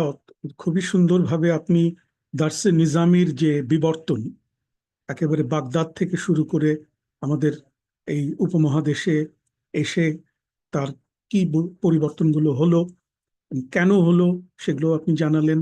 এবং একেবারে ২০২৪ পর্যন্ত, অর্থাৎ ৪৭-এর দেশ বিভাগ এবং ৭১-এর মুক্তিযুদ্ধের পর যে বিবর্তনগুলো হয়েছে, এবং এই বিবর্তনগুলোতে আপনি মূলত দুটো জায়গাতে হাইলাইট করেছেন, আমি যেটা বুঝতে পেরেছি। একটা হচ্ছে যে ফার্সি ভাষা যেহেতু মুঘলদের রাষ্ট্রভাষা ছিল, সুতরাং যখন ব্রিটিশরা এসেছে তখন আস্তে আস্তে কিন্তু ফার্সি ভাষার যে প্রাধান্যটা, এটা কমে গেছে, এবং মাদ্রাসা সেটার সঙ্গে অ্যাডজাস্ট করেছে। অর্থাৎ ফার্সি ভাষা থেকে সেটা আরবি ভাষার দিকে বেশি সরে এসেছে। এটা একটা পরিবর্তন। দ্বিতীয় আর একটা পরিবর্তনের কথা আপনি বলেছেন, যেটা ৪৭ এবং ৭১-এর পরে বাংলাদেশে, যেহেতু এখানে মাতৃভাষা হিসেবে বাংলার একটা চর্চা এখানে বড় আকারে হচ্ছে, তো মাদ্রাসাও কিন্তু এর থেকে দূরে থাকতে পারেনি। মাদ্রাসাতেও দেখা যাচ্ছে যে ভার্নাকিউলার বা নিজের মাতৃভাষাকে ধারণ করার যে ব্যাপারটা, এটাও চলে এসেছে। তো এই জিনিসগুলো দার্সে নিজামির মধ্যে সংযুক্ত হয়েছে, যোগ বিয়োগ হয়েছে। কিন্তু আমি আজকে হয়তো দীর্ঘ আলাপে এই বিষয়ে যাব না, কারণ আমাদের আরো অনেক প্রশ্ন আছে।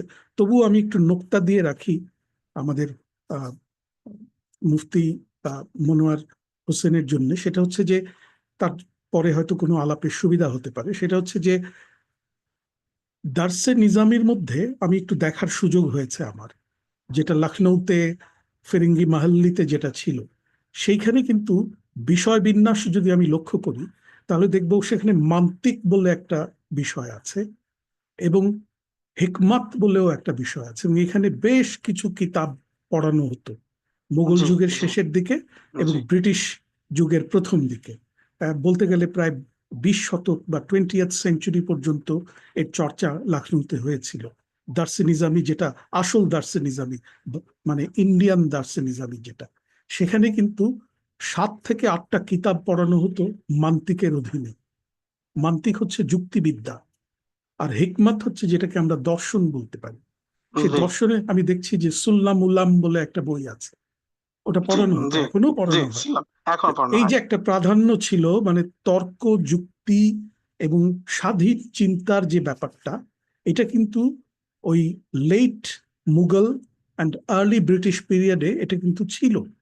এইটার মধ্যে একটা পরিবর্তন এসেছে 1857 সালের পরে, যুদ্ধে যখন মুসলমানরা বিপর্যস্ত হয়ে গেছে, সবকিছু লন্ডভন্ড হয়ে গেছে, তাদের হাত থেকে রাষ্ট্র চলে গেছে, হাইজ্যাক করে ব্রিটিশরা নিয়ে গেছে, তখন যারা, আপনি যাদের নাম বলেছেন, যারা মাদ্রাসা এই কওমি মাদ্রাসা আন্দোলনটা শুরু করেছে, তারা দেখলো যে আমাদের ইসলামের যে মৌলিক জিনিসগুলো, কোরআন হাদিস, এইগুলোকে আমাদেরকে সংরক্ষণ করতে হবে, জোর দিতে হবে এই জায়গাগুলোতে।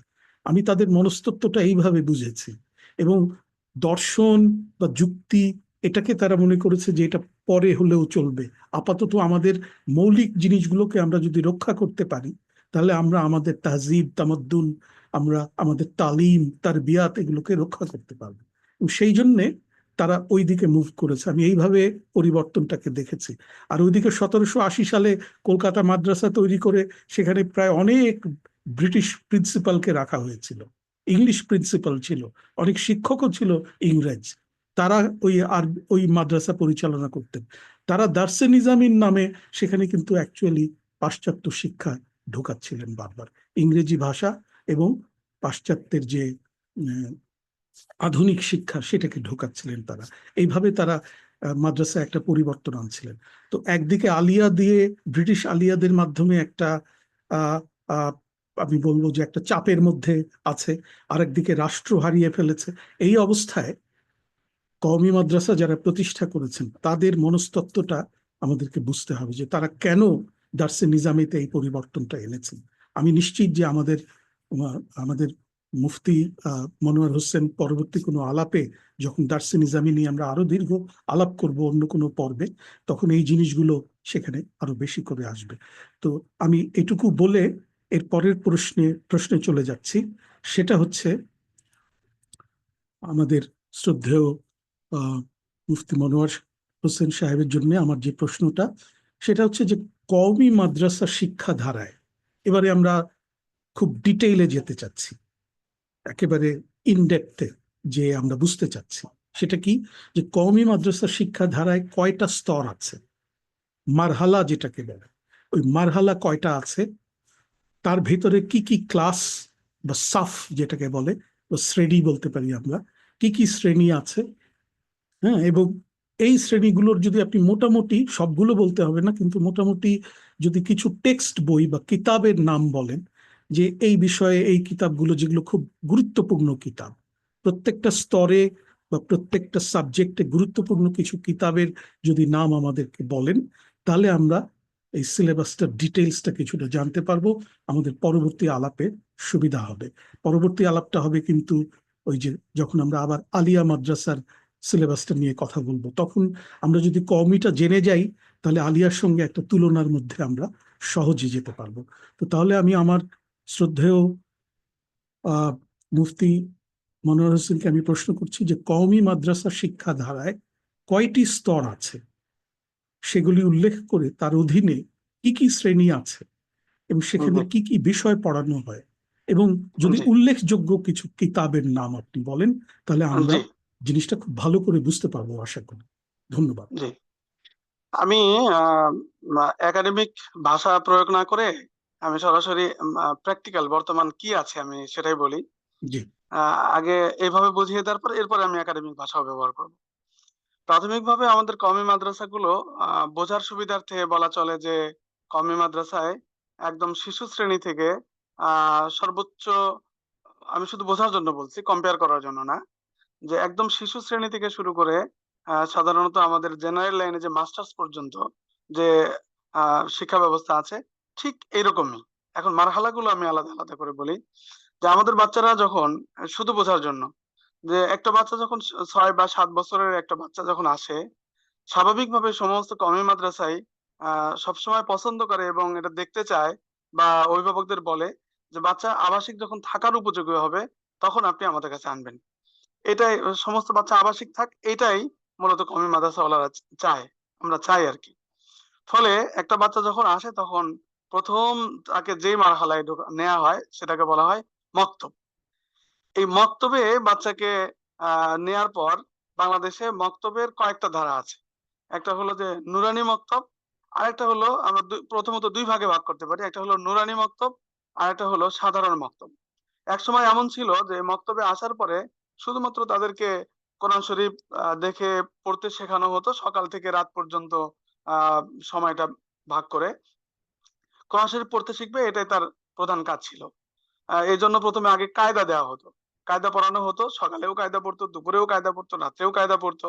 পড়ে দেখা যেত যে ওই শুধু একটাই আলিফ বা তা সা শুরু হলো, সকালেও আলিফ বা তা সা পড়তেছে, দুপুরেও রাত্রেও। এই পড়ে হয়তো ৬ মাস, ১ বছর, ২ বছর যাই লাগুক, আ এই সময় সাইকোলজিক্যাল বিষয়টা চিন্তা করা বা অন্যান্য বিষয়গুলো চিন্তা করা হতো না। এটা আমি আরো অনেক আগের কথা বলতেছি। হয়তো ধরেন ১৯৭০-৮০ আ বা ২০০০ সাল এই দিককার কথা বলতেছি। যেমন আমার কওমি মাদ্রাসায় শিক্ষা শুরু হয়েছে ১৯৯২-৯৩ এর দিকে। তো আমি যেটা পেয়েছি যে যাওয়ার পরে সকালেও কায়দা পড়ানো হতো, দুপুরেও এবং রাত্রেও আ আবাসিক ব্যবস্থাপনায়। তো শুধু কায়দার অতিরিক্ত আর কিছু ছিল না। পাশাপাশি যেটা ছিল সেটা হলো যে দোয়া মাসলা অনেক সময় পড়ানো হতো। ২-৪ টা দোয়া মুখস্থ করানো হতো। তো এটা ছিল মক্তব সেকশন। পরবর্তীতে এটা সংস্কার হয়েছে, নুরানি মক্তব এসছে। আ এটার প্রতিষ্ঠাতা বাংলাদেশে অন্যতম আ হাফিজুল বা খাদিমুল কোরআন বলা হয়। আ আল্লাহ সুবহানাহু ওয়া তাআলা তাকে কবুল করেন। আ বেলায়েত রহমতুল্লাহ আলাইহ উনি একটা ধারা প্রচলন করেন। হাফেজ কারি বেলায়েত হোসেন। তো এই বেলায়েত সাহেব উনি খুব বাংলাদেশের সকল আলেমদের নিকটে খুবই পরিচিত। উনি ইন্তেকাল করেছেন। আল্লাহ তাআলা জান্নাত নসিব করেন। তিনি এই বিষয়টা নিয়ে খুব চিন্তা ভাবনা করে পরবর্তীতে তিনি নুরানি মক্তব নাম দেন। এই নুরানি মক্তবে তিনিই ১ম আরবির পাশাপাশি বাংলা, অঙ্ক, ইংরেজি এই সাবজেক্ট গুলো তিনি যুক্ত করেন এবং হাতের লেখা আ এবং বলতে পারা, দোয়া মাসলা মুখস্থ করা, ইংরেজি শেখা এই কয়টা বিষয় তিনি সংযুক্ত করে তিনি নিজেই শিক্ষকদেরকে প্রশিক্ষণ দিয়ে ব্যাপক হারে মেহনত করে সারা বাংলাদেশে এই পদ্ধতিটা ছড়িয়ে দেয়। এটাই এখন কওমি মাদ্রাসার মক্তব সেকশনটা সবচেয়ে পপুলার এবং জনপ্রিয়। এবং এটার তারা এখন পর্যন্ত তার সন্তানেরা এই প্রশিক্ষণগুলো চালিয়ে যাচ্ছে ঢাকায়। তাদের একটা বোর্ডও রয়েছে। তো এখানে যখন মক্তব পড়া শেষ হতো, মক্তব পড়ার পর মেক্সিমামে আমাদের দেশে হাফেজ হওয়ার ফজিলত সকলেই জানার কারণে বেশিরভাগ ক্ষেত্রেই ইয়ারা আ কায়দা পড়ে আমপারা পড়তো, আমপারা পড়ে নাজেরা। অর্থাৎ কায়দা পড়লো, কায়দা পড়ার পরে তাকে একটু ফ্লুয়েন্সি দেখে পড়ার জন্য আমপারা অর্থাৎ শেষের পারাটা ৩০ নাম্বার পারা পড়ানো হয়। ৩০ নাম্বার পারা পড়ানোর পর এরপরে সে পুরো কোরআন শরীফ দেখে পড়ে। এভাবে ৮, ১০, ২০ খতম হওয়ার পর তাকে হিফজখানায় পার করে দেওয়া হয়। হাফেজ হওয়ার পর এইটা আগে একটু বেশি ছিল যে হাফেজ হওয়ার পরে তারা আলিয়াতে বা অন্য কোনো সেকশনে চলে যেত, অন্য কোনো লাইনে চলে যেত অথবা স্কুলে যেত অথবা বেশিরভাগই পড়াশোনা হতো না। আর যেহেতু আ দরিদ্র মানুষদেরই বেশি পপুলার ছিল এই মাদ্রাসাগুলো, তারাই বেশি পড়াতো। সুতরাং দেখা যেত যে হাফেজ সাহেব হয়ে গেছে, তারাবি পড়াতো অথবা আ কোনো একটা নতুন একটা হাফেজি মাদ্রাসায় হয়তো শিক্ষক হিসেবে তিনি নিয়োগ পেতেন। এখন সেটা পরিবর্তন হয়েছে যে এখন শুধু হাফেজদের কোথাও শিক্ষক হিসেবে নেওয়া হয় না মেক্সিমাম ক্ষেত্রেই। তো ফলে এখন যেটা হয় সেটা হলো যে কোরআনুল কারীম তিলাওয়াত শিখেছে মুখস্থ করার ক্ষেত্রে আমরা যেটা করি যেমন আমি যেটা করি সেটা হলো বাছাই করা হয় যে এই ছেলেটা হিফজ করার উপযোগী কিনা। যদি উপযোগী হয় তাহলে তাকে হিফজখানায় পার করা হয়। আর উপযোগী যদি না হয় তাহলে এই ১ম মারহালা বা মক্তব সেকশন থেকে তাকে এবার কোরআন বুঝে পড়া বা আলেম হওয়ার জন্য একদম ১ম ক্লাসে নিয়ে আসা হয়। বলা চলে যে এটা ইবতেদায়ী শ্রেণী। আর ইবতেদায়ী শ্রেণীর মধ্যে কয়েকটি ক্লাস আছে। আমি সেটা সামনের দিকে যাব। তো এখানে আমি এসে আ মক্তবটা বললাম, মক্তবের পরে হিফজ বললাম। যে মক্তব পড়ার পরে হিফজে আসলো। হেফজে যারা আসলো এটাকে আমরা এইভাবে বলতে পারি যে যারা হিফজ করছে এটা একটা বিশেষ কোর্স তাদের কোরআনুল কারীম মুখস্থ করার। তারা এটা সম্পূর্ণ করার পর তারা আবার ওই কিতাবখানার আমাদের এই দাওরা হাদিস যে সর্বোচ্চ ক্লাস এটাকে আমাদের পরিভাষায় কিতাবখানা বলা হয়। এই কিতাবখানার ১ম অর্থাৎ একদম ১ম অধ্যায় ইবতেদায়ী শ্রেণীতে সে আবার আসবে। অর্থাৎ মক্তব থেকে যে ছেলেটা ইবতেদায়ীতে আসলো, হিফজ শেষ করেও ওই ছেলেটাও আবার ইবতেদায়ীতেই চলে আসবে। এই ২ ধারা একই জায়গায় মানে ২ শ্রেণীর ছাত্র একই জায়গায় আসবে। এখন যে ছেলেটা হিফজ করতে পারল না, সে তো এখান থেকে কিতাবখানার লাইনে ১ম আ ইয়াতে আসলো, ১ম মারহালায় আসলো। এরপরে ধীরে ধীরে সে দাওরা হাদিস পর্যন্ত যাবে। আর হেফজখানা থেকে যে আসলো, সেও ঠিক একইভাবে এই ক্লাস থেকেই দাওরা হাদিসের দিকে যাবে। তাহলে এখানে আমরা কয়েকটা সেকশন দেখতে পেলাম। একটা হলো যে প্রাক-প্রাথমিক, দ্বিতীয় হলো ইবতেদায়ী, তৃতীয় না হলো যেটা আমরা মাধ্যমিক স্তর বলি মুতাওয়াসসিতা, এরপরে হলো উচ্চ মাধ্যমিক। একে বলা হয় মারহালাতুস সানাবিয়্যা। আর স্নাতক ডিগ্রি বা ওই পর্যায়ে শেষের দিকে যেটা যাওয়া হয় এর মারহালাতুল ফজিলাত, এই কটা মারহালা বলা হয়। আর একদম শেষ দাওরা হাদিসকে এটাকে বলা হয় মারহালাতুত তাকমিল। তাহলে আমরা দেখলাম যে প্রথমে প্রাক প্রাথমিক, এখানে হেফজুল কোরআন, মক্তব, আর ইবতেদায়ী শ্রেণী থেকে এটা বলা হয় মারহালাতুল ইবতেদাইয়া, আর মাধ্যমিক স্তরকে বলা হইতেছে মারহালাতুস সানাবিয়া, এবং উচ্চ মাধ্যমিককে বলা হইতেছে মারহালাতুস সানাবিয়া, আর স্নাতক অধ্যায়কে বলা হইতেছে মারহালাতুল ফজিলাত, আর একদম শেষটাকে মারহালাতুল তাকমিল। এই পর্যন্ত কওমি মাদ্রাসার স্তর। এখন কোথায় কোন কিতাব পড়ানো হয় সেটা যদি আমরা দেখি, তাহলে আমরা বর্তমান যে মক্তব এবং হিফজখানা আছে, আমি আগেকার কথা বলেছি যে মক্তব এবং হিফজখানায় কোনো বাংলা, অঙ্ক, ইংরেজি পড়ানো আগে হতো না, কিন্তু এখন যে নুরানি মক্তব বা আমরা সাধারণ প্রচলিত মক্তব, এটার বিভিন্ন ধারা উপধারা হলেও আরো আপডেট হয়েছে, আরো সুন্দর হয়েছে, নতুন নতুন গবেষণা এসেছে। আসার পরে বর্তমান মক্তবগুলোতে আলহামদুলিল্লাহ, মক্তবে যে বাচ্চাটা আবাসিকে আসলো, আবাসিকে আসার পরে একে পঞ্চম শ্রেণী পর্যন্ত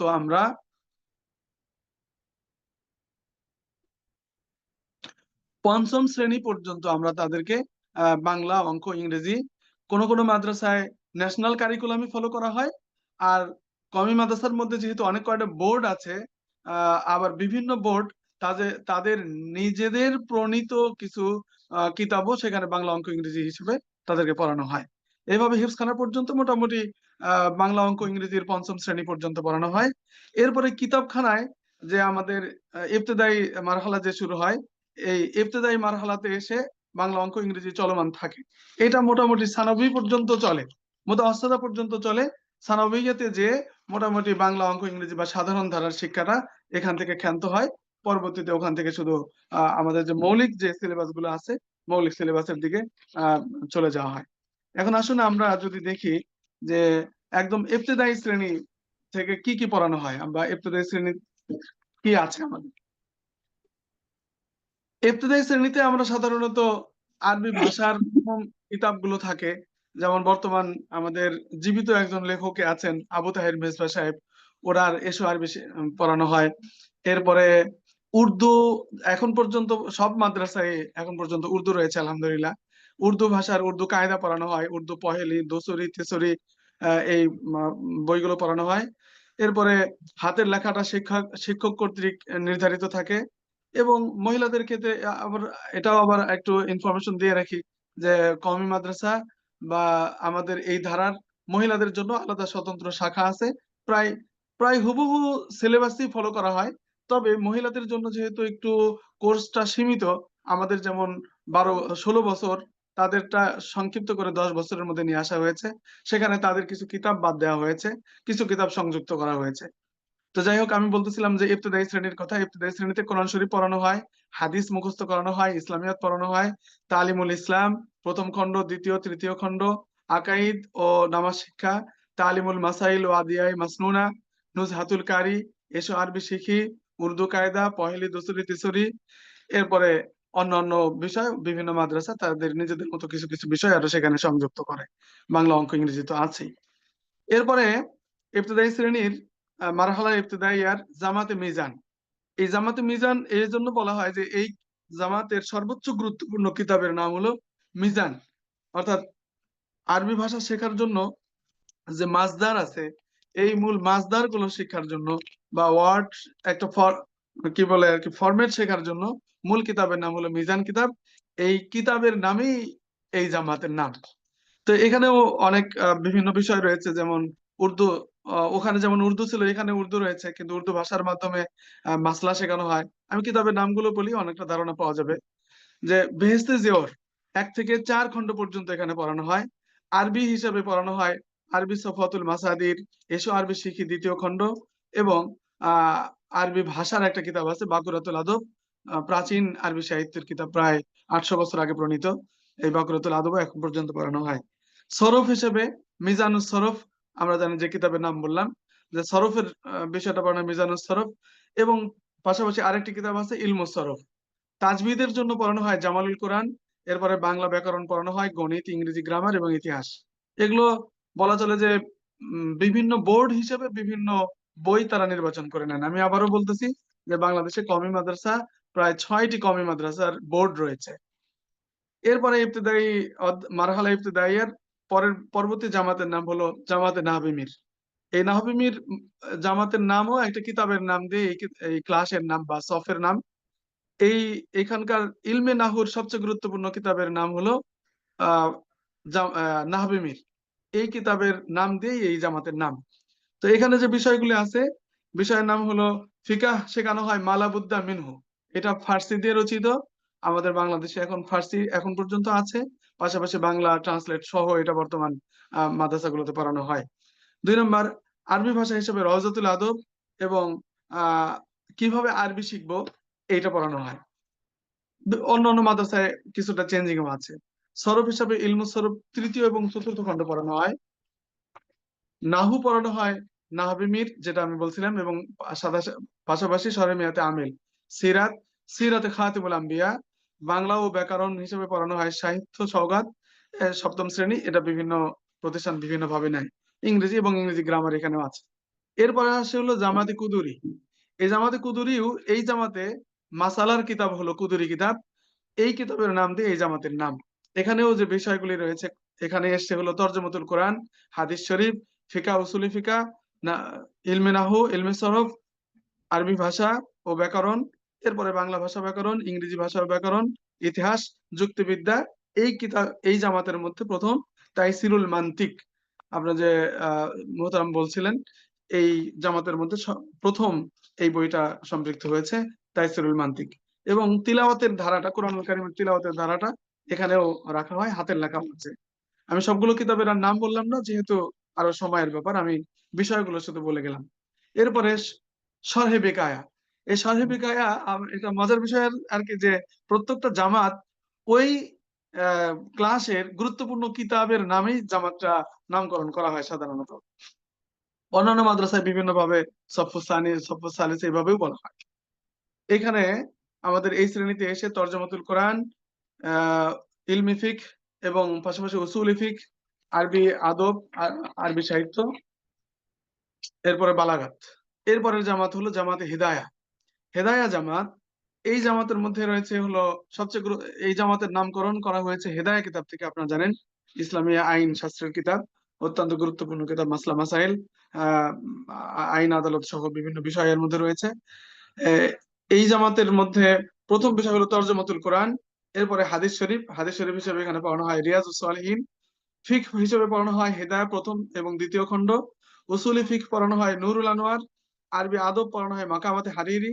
ফারাইজ হিসেবে সিরাজের কিতাব পড়া হয়।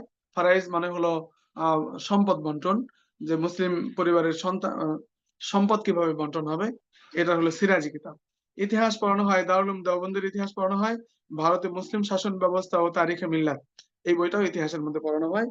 এই জামাতে এসে এই ক্লাসে এসে অর্থনীতি পড়ানো হয়, ইসলামী অর্থনীতি বনাম আধুনিক অর্থনীতি, মাওলানা আবুল ফাতাহ মোহাম্মদ ইয়াহিয়া তার লিখিত কিতাব। এরপরে কোরআনুল কারীমের তিলাওয়াত এবং অন্যান্য বিষয় এখানে আছে।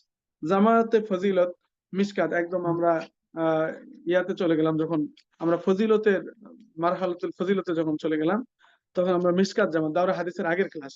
এইখানে পড়ানো হয় তাফসির, জালালাইন 1ম এবং 2য় খণ্ড।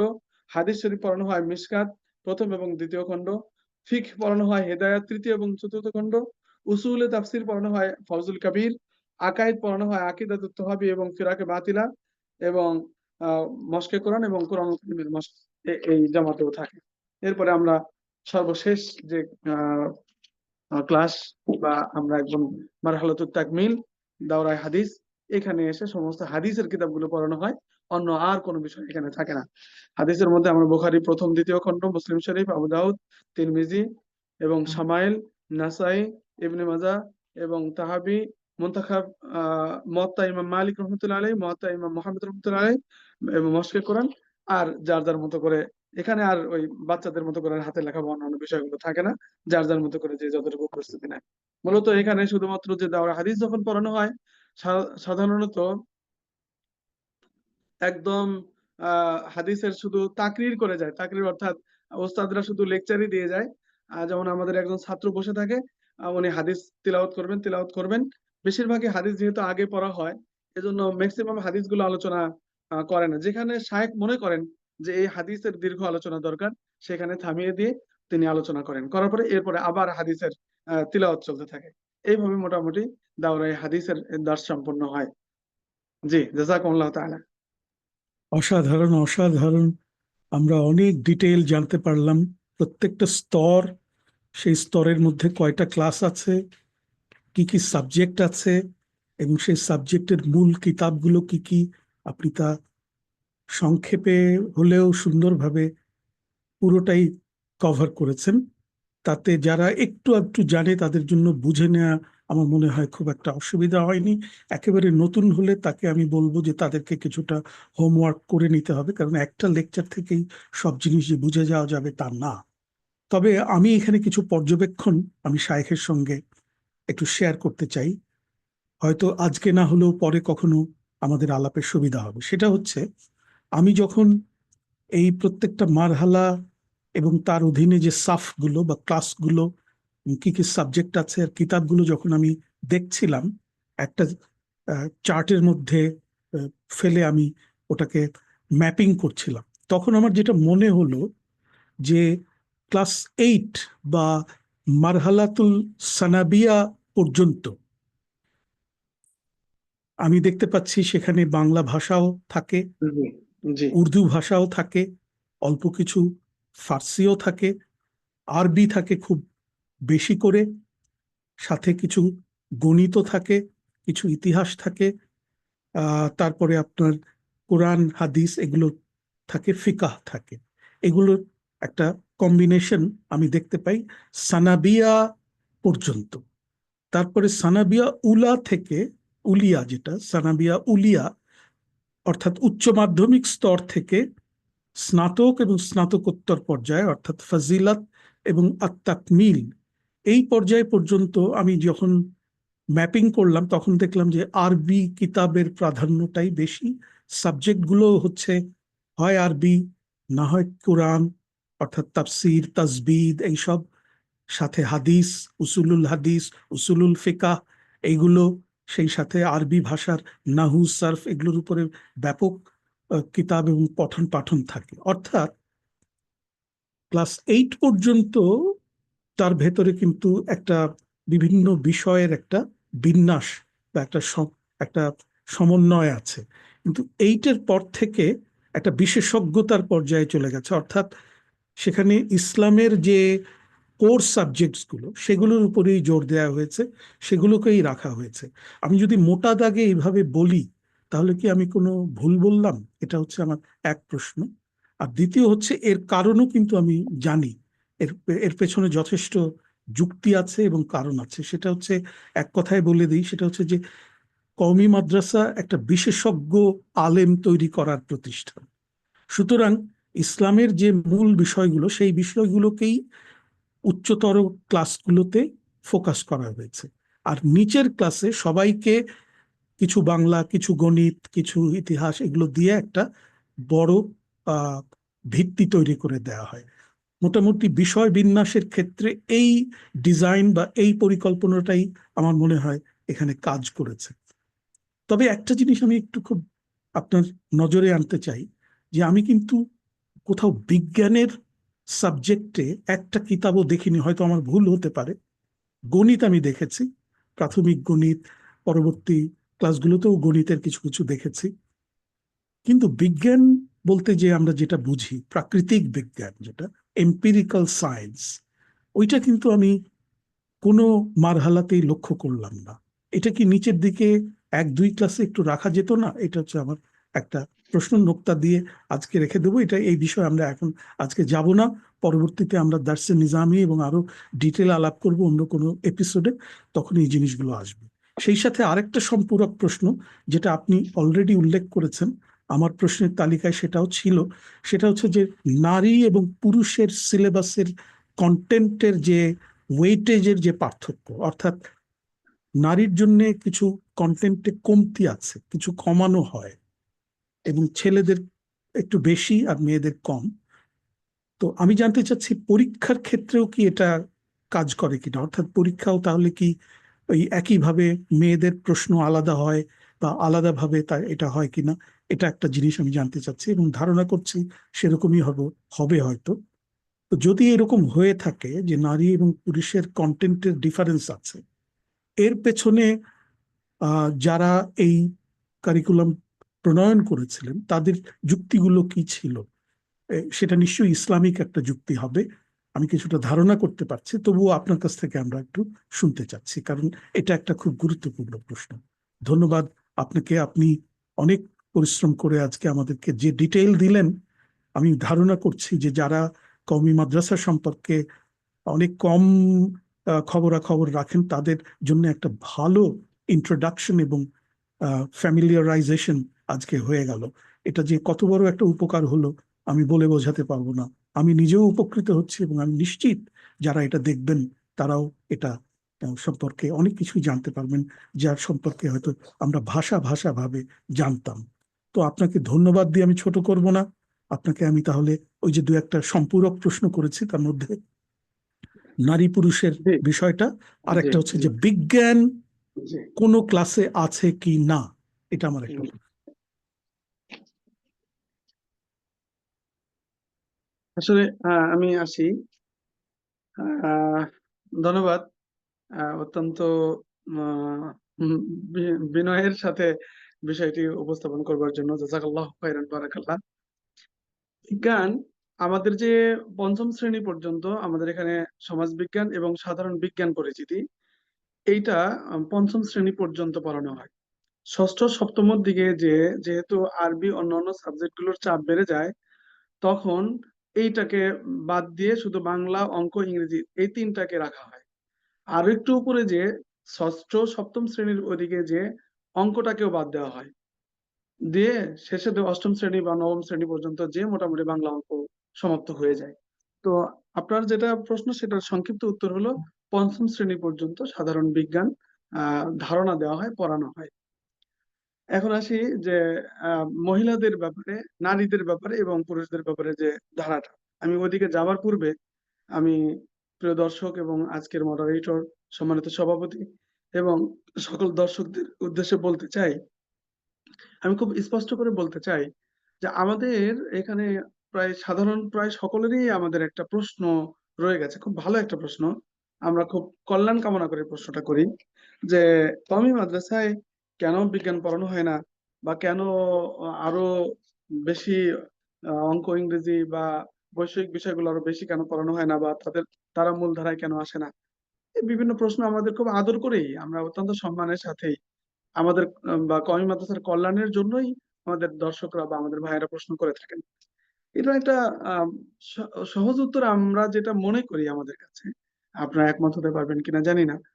সেটা হলো যে আমাদের দেশে যে শিক্ষাধারাগুলি রয়েছে, বুয়েট, আমরা জানি যে বুয়েট থেকে তো ইঞ্জিনিয়ার তৈরি হয়, মেডিকেল থেকে ডাক্তার তৈরি হয়, ঠিক এমনি করে অন্যান্য বিভিন্ন বিশেষায়িত প্রতিষ্ঠানগুলো থেকে বিশেষায়িত লোকই তৈরি হয়।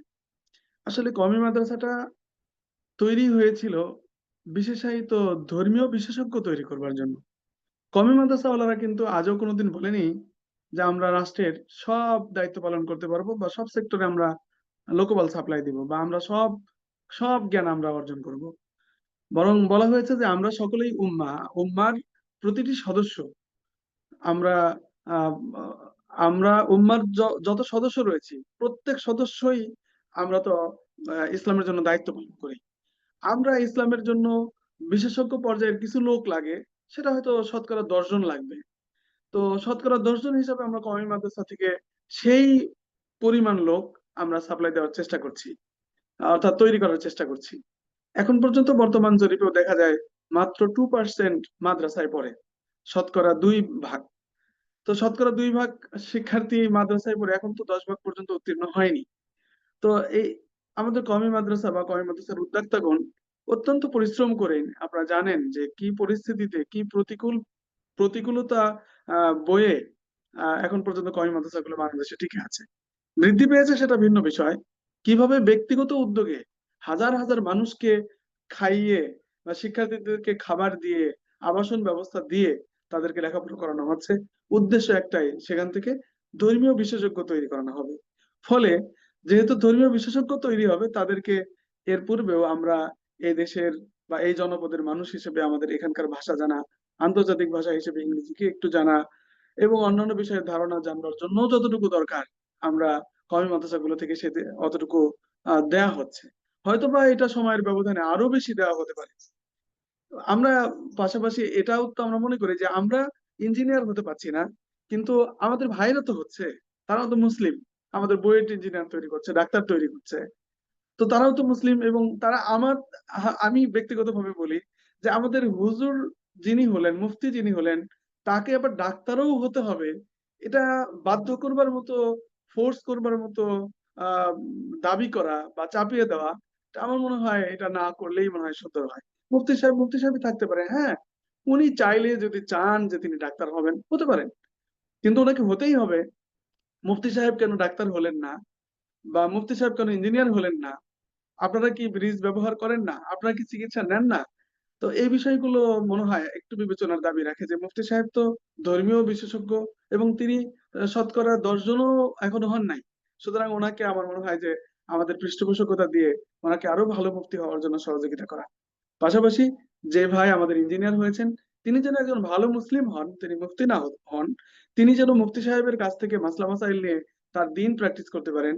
আর ইঞ্জিনিয়ারিং এর জায়গাটা এবং ডাক্তারির জায়গাটা, অন্যান্য পেশাজীবীর জায়গাটা, আমাদের 98% ভাই তো ওই লাইনে পড়াশোনা করছেনই, তারা তো এটা অবশ্যই পূরণ করছেন। তাদেরও ইসলামের বিষয়ে সমৃদ্ধ হওয়া এটাও কিন্তু জরুরি। আমরা দেখতে পাই যে প্রাথমিক শিক্ষা, ইংরেজি মিডিয়াম শিক্ষা, ইংরেজি ভার্সনের শিক্ষা, সেগুলোতে কিন্তু আমাদের ধর্ম বা ইসলাম শিক্ষার জন্য আমরা কিন্তু আরো দাবি করতে পারি যে সেখানে তারা বিশেষজ্ঞ না হোক, তারা অন্তত পক্ষে ফরজ পরিমাণে ইলম যেন তারা শেখে। দুঃখিত, আমি মাঝখান থেকে এই বিষয়টাও একটু বলার জন্য, যেহেতু এটা আপনার প্রশ্ন ছিল না।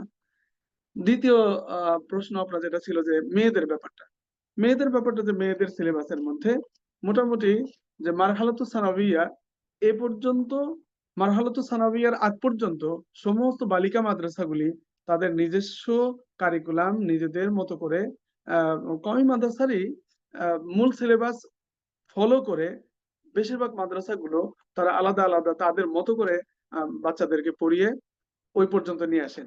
মারহালাতুস সানাবিয়াতে আসার পর তারা মূল কওমি মাদ্রাসা সিলেবাসের ধারার সাথে মিলে যায় এবং ওই সিলেবাসের সাথে পরিপূর্ণরূপে ওই সিলেবাসে তারা পরীক্ষা দেয়।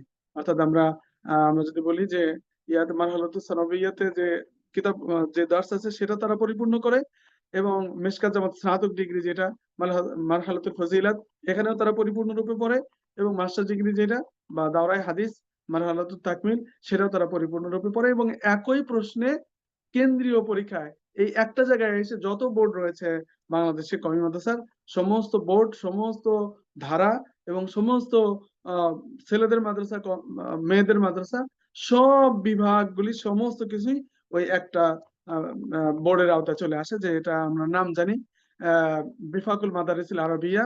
সেটাকে এই পরীক্ষায় নেওয়া হয়েছে ইত্তেহাদুল, এটাকে নেওয়া হয়েছে আর একটা নতুন নামে নেওয়া হয়েছে, ঠিক এই মুহূর্তে আমার মনে পড়ছে না, মনে হলে আমি ইনশাল্লাহ সেটা জানাবো।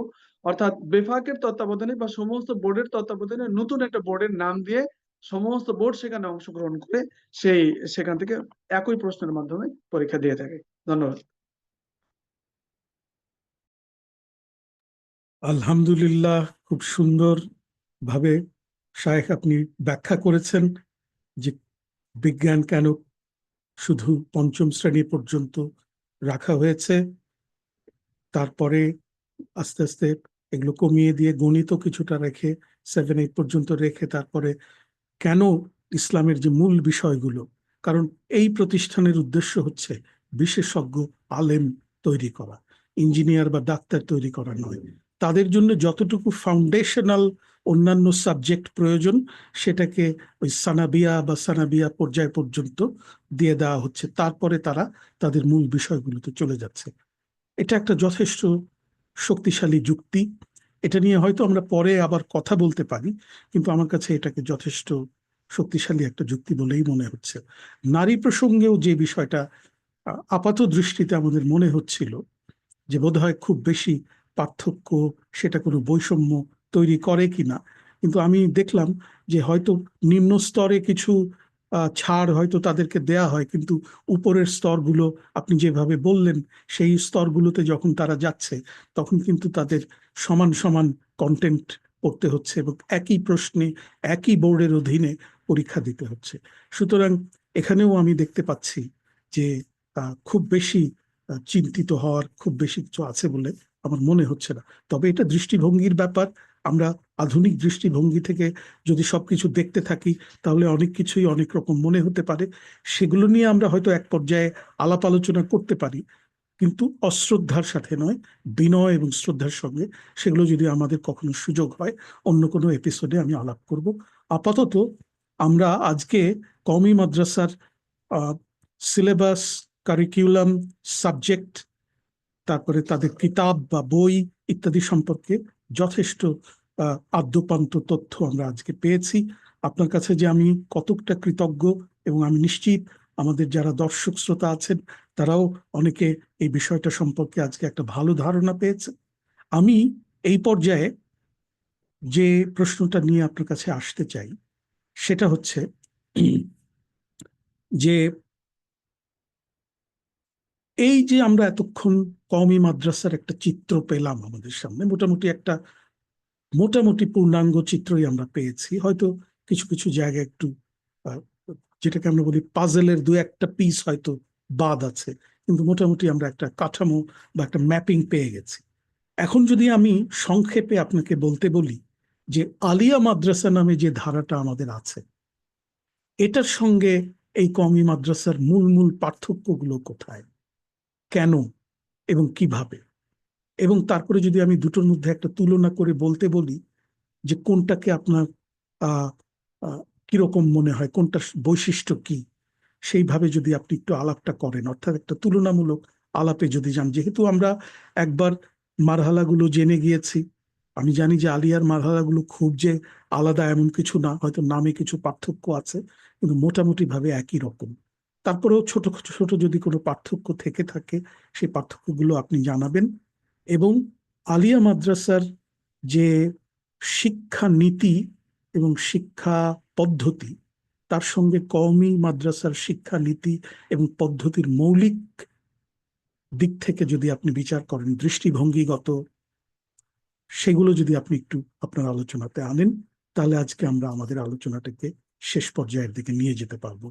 আপনাকে অনেক ধন্যবাদ আগের থেকেই জানাচ্ছি আবারও।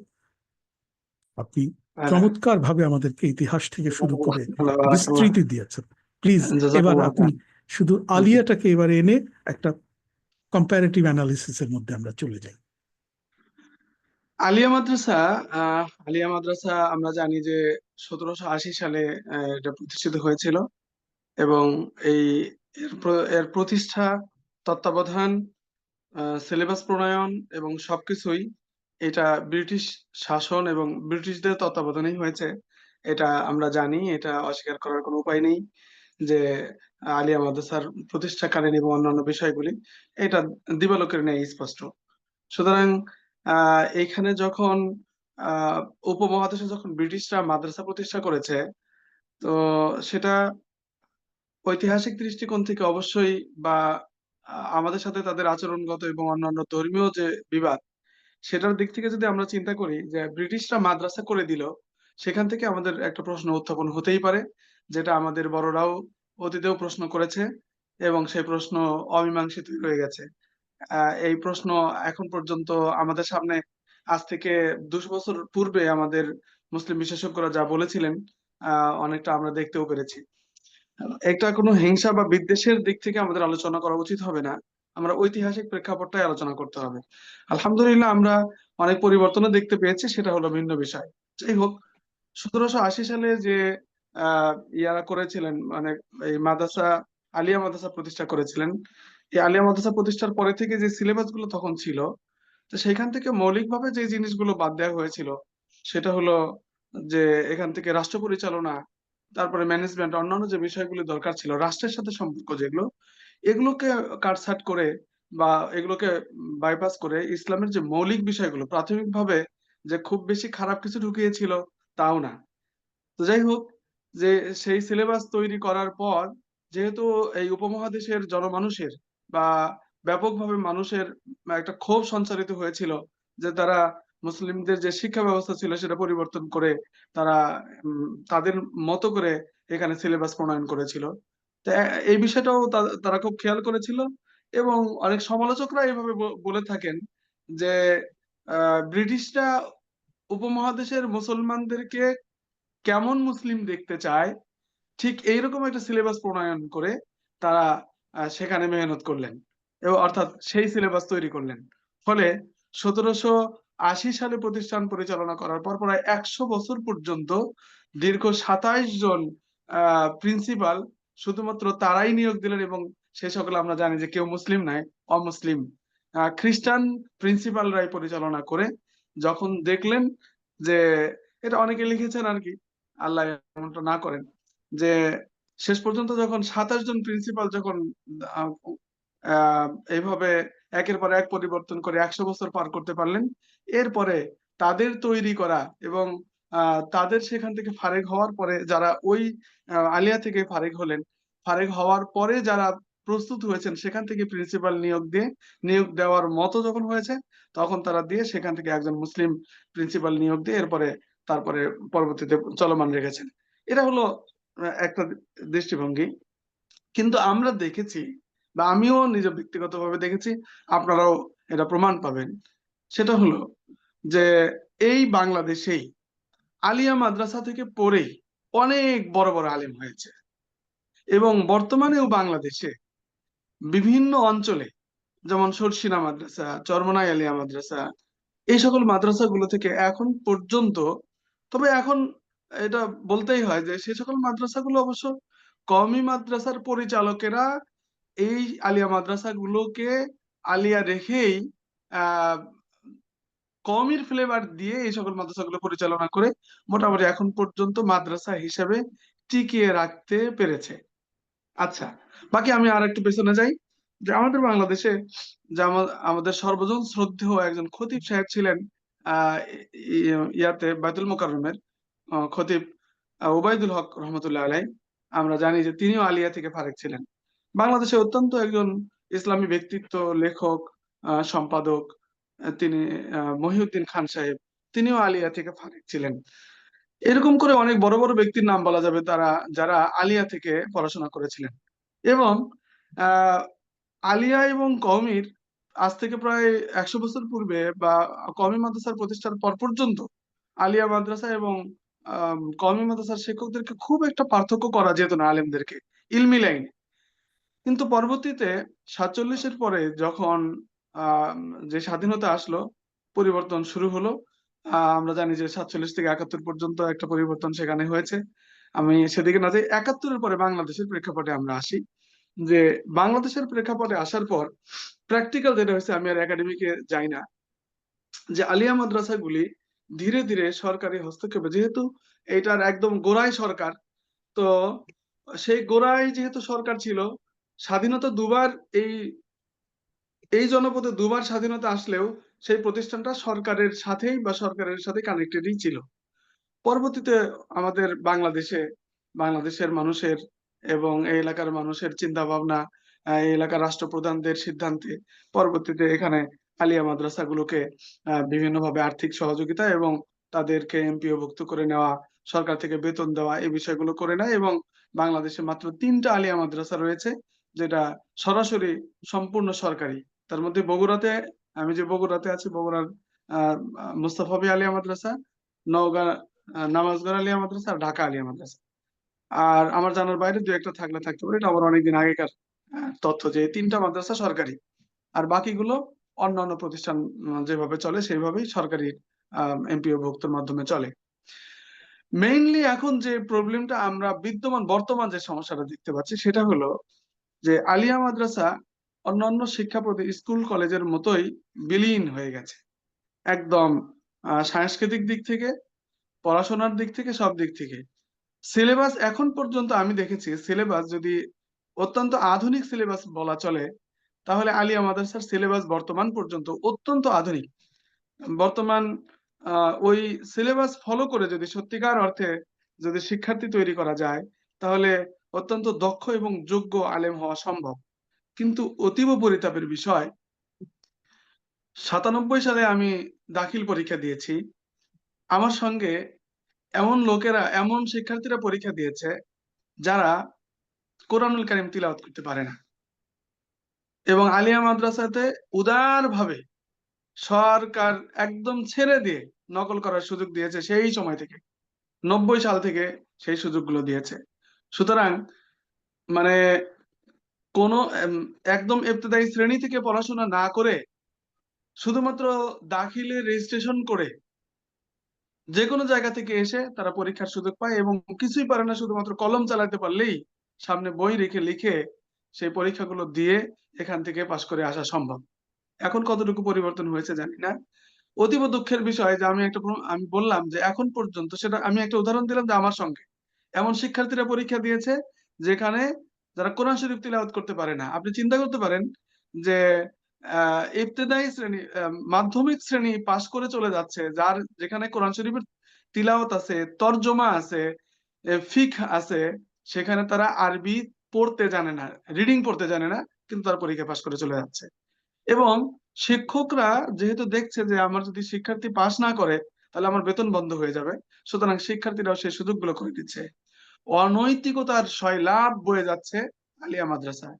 আর এটা ইচ্ছাকৃতভাবে ধ্বংস করার জন্য, এই মাদ্রাসা শিক্ষা ব্যবস্থাটাকে ধ্বংস করার জন্য সরকার এবং সরকারি মহলে যারা রয়েছে তারাও যেমন ছাড় দিয়েছে, এবং এক্ষেত্রে দায়ী কেউ কম না। এই এই মাদ্রাসার বর্তমান শিক্ষা বোর্ডের পরিচালনা, শিক্ষার সাথে সংশ্লিষ্ট শিক্ষকগণ যারা আছেন, সবাইকে আমি দায়ী করতে পারছি না। কিছু ভালো আছেন, কিন্তু ভালোদের কোনো প্রভাব বা ভালোদের কোনো কাজ করার সুযোগই এই প্রতিষ্ঠানগুলোতে নাই। কওমি মাদ্রাসায় যেমন মক্তব সেকশনে আছে, আপনি কওমি মাদ্রাসায় 1 বছর যদি কেউ পড়ে তাহলে তার বিশুদ্ধ তিলাওয়াত অবশ্যম্ভাবী আপনি পাবেন। এজন্য দেখবেন যে পুরো বাংলাদেশের সকল ইমাম গুলোতে দেখবেন যে ভালো তিলাওয়াত এটা যে কোনো কওমি মাদ্রাসা থেকে এসছে।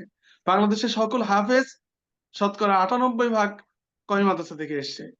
আলিয়া মাদ্রাসার সাথে কোনো হিফজখানা নাই। 2-1টা যদি কোথাও থেকে থাকে তাহলে সেটা হয়তো তাদের ব্যক্তিগত উদ্যোগে, সরকারি পৃষ্ঠপোষকতায় নেই।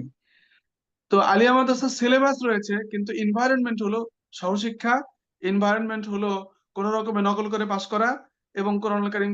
এখন শিক্ষকদের মধ্যে, আমি যেহেতু উত্তরাঞ্চলে বসবাস করি, আমি উত্তরাঞ্চলকে নিয়েই বেশি করে বলছি। সব প্রতিষ্ঠান একই রকম আমি তা বলছি না, কিন্তু যারা আলিয়া মাদ্রাসার সাথে সম্পৃক্ত তারা নিজেরাও জানেন যে তাদের পরিস্থিতিটা কি। এটাকে মাদ্রাসা এখন পর্যন্ত বলা হচ্ছে, যার কারণে আমি এই বিষয়গুলো তুলে ধরছি যে কোন আলিয়া মাদ্রাসায় মক্তব সেকশন নাই, তাদের ইবতেদায়ী শ্রেণী আছে, কিন্তু ম্যাক্সিমাম শিক্ষা প্রতিষ্ঠানে কোরআন শরীফ পড়াবে শিক্ষকদের মধ্যেই এমন শিক্ষক নেই। এমনকি আমি বলতে পারবো যে ম্যাক্সিমাম শিক্ষকরাও কোরআন শরীফ তিলাওয়াত করতে পারে না। প্রিয় দর্শক এবং আমি আজকের আয়োজক বৃন্দ সকলকে অত্যন্ত সম্মানের সাথে বলতেছি, কোথায় চলে গেছে একটা শিক্ষা পদ্ধতি, কোথায় চলে গেছে যে শিক্ষকরা পর্যন্ত কোরআন শরীফ তিলাওয়াত করতে পারে না। এবং নৈতিকতার, মাদ্রাসার যে নৈতিকতা, আপনি একটা কওমি মাদ্রাসায় যে একদিন ঘুরে এসে দেখবেন, আর একটা আলিয়া মাদ্রাসায় যে দেখবেন, সালাম কালাম, নামাজ, পোশাক আশাক, পুরো এনভায়রনমেন্ট চেঞ্জ।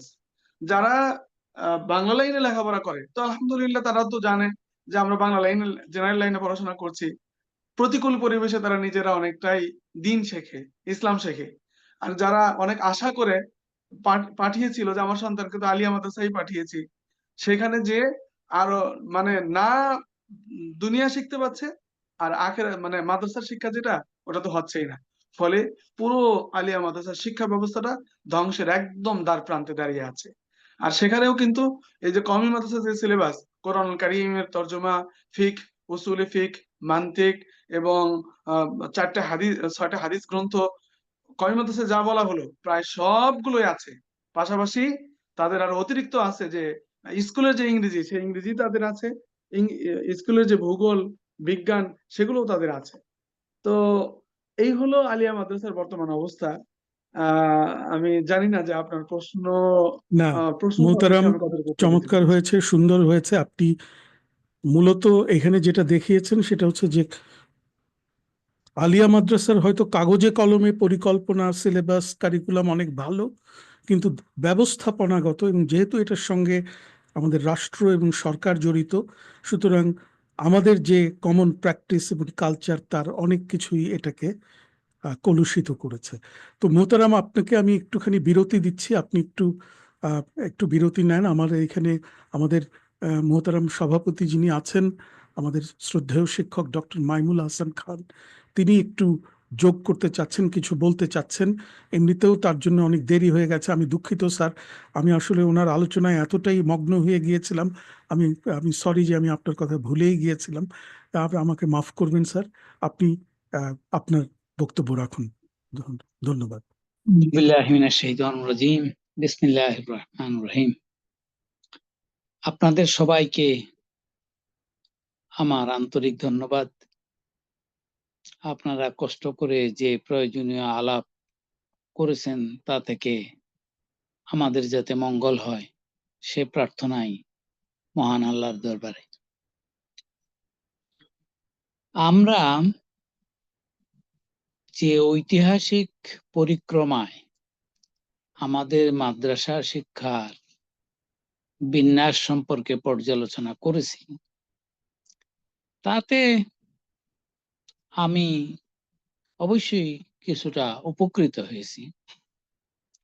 তবে আমার মনে অনেক বেশি প্রশ্নের উদয় হয়েছে। সেসব প্রশ্ন আমি করব না, বরং আপনাদের দৃষ্টি কয়েকটা বিষয়ের দিকে নিবদ্ধ করার জন্য অনুরোধ জানাব।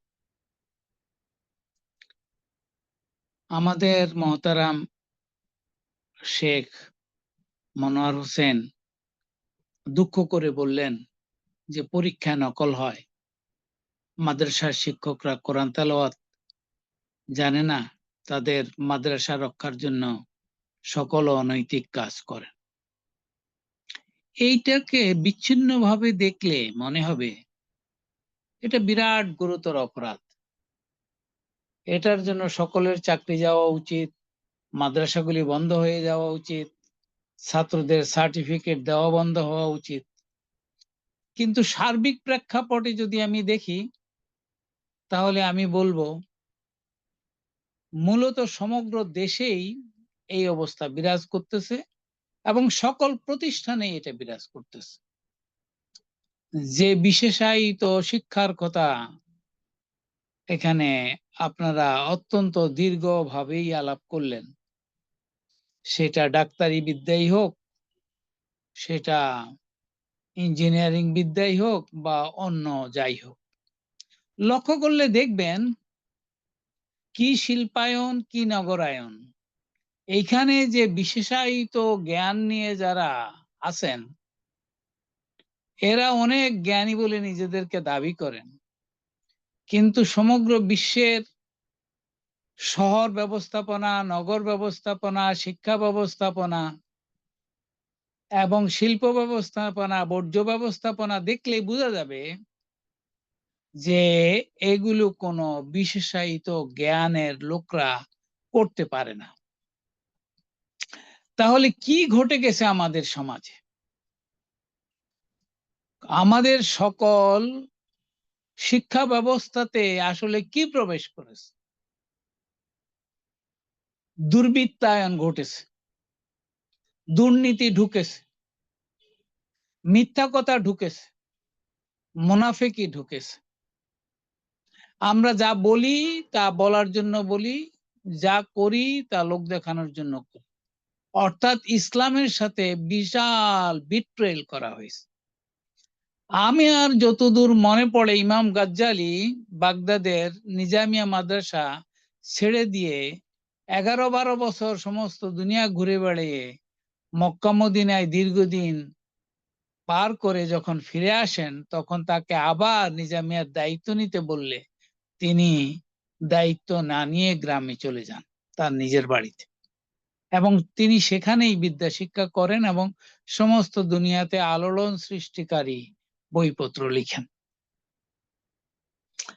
আমাদের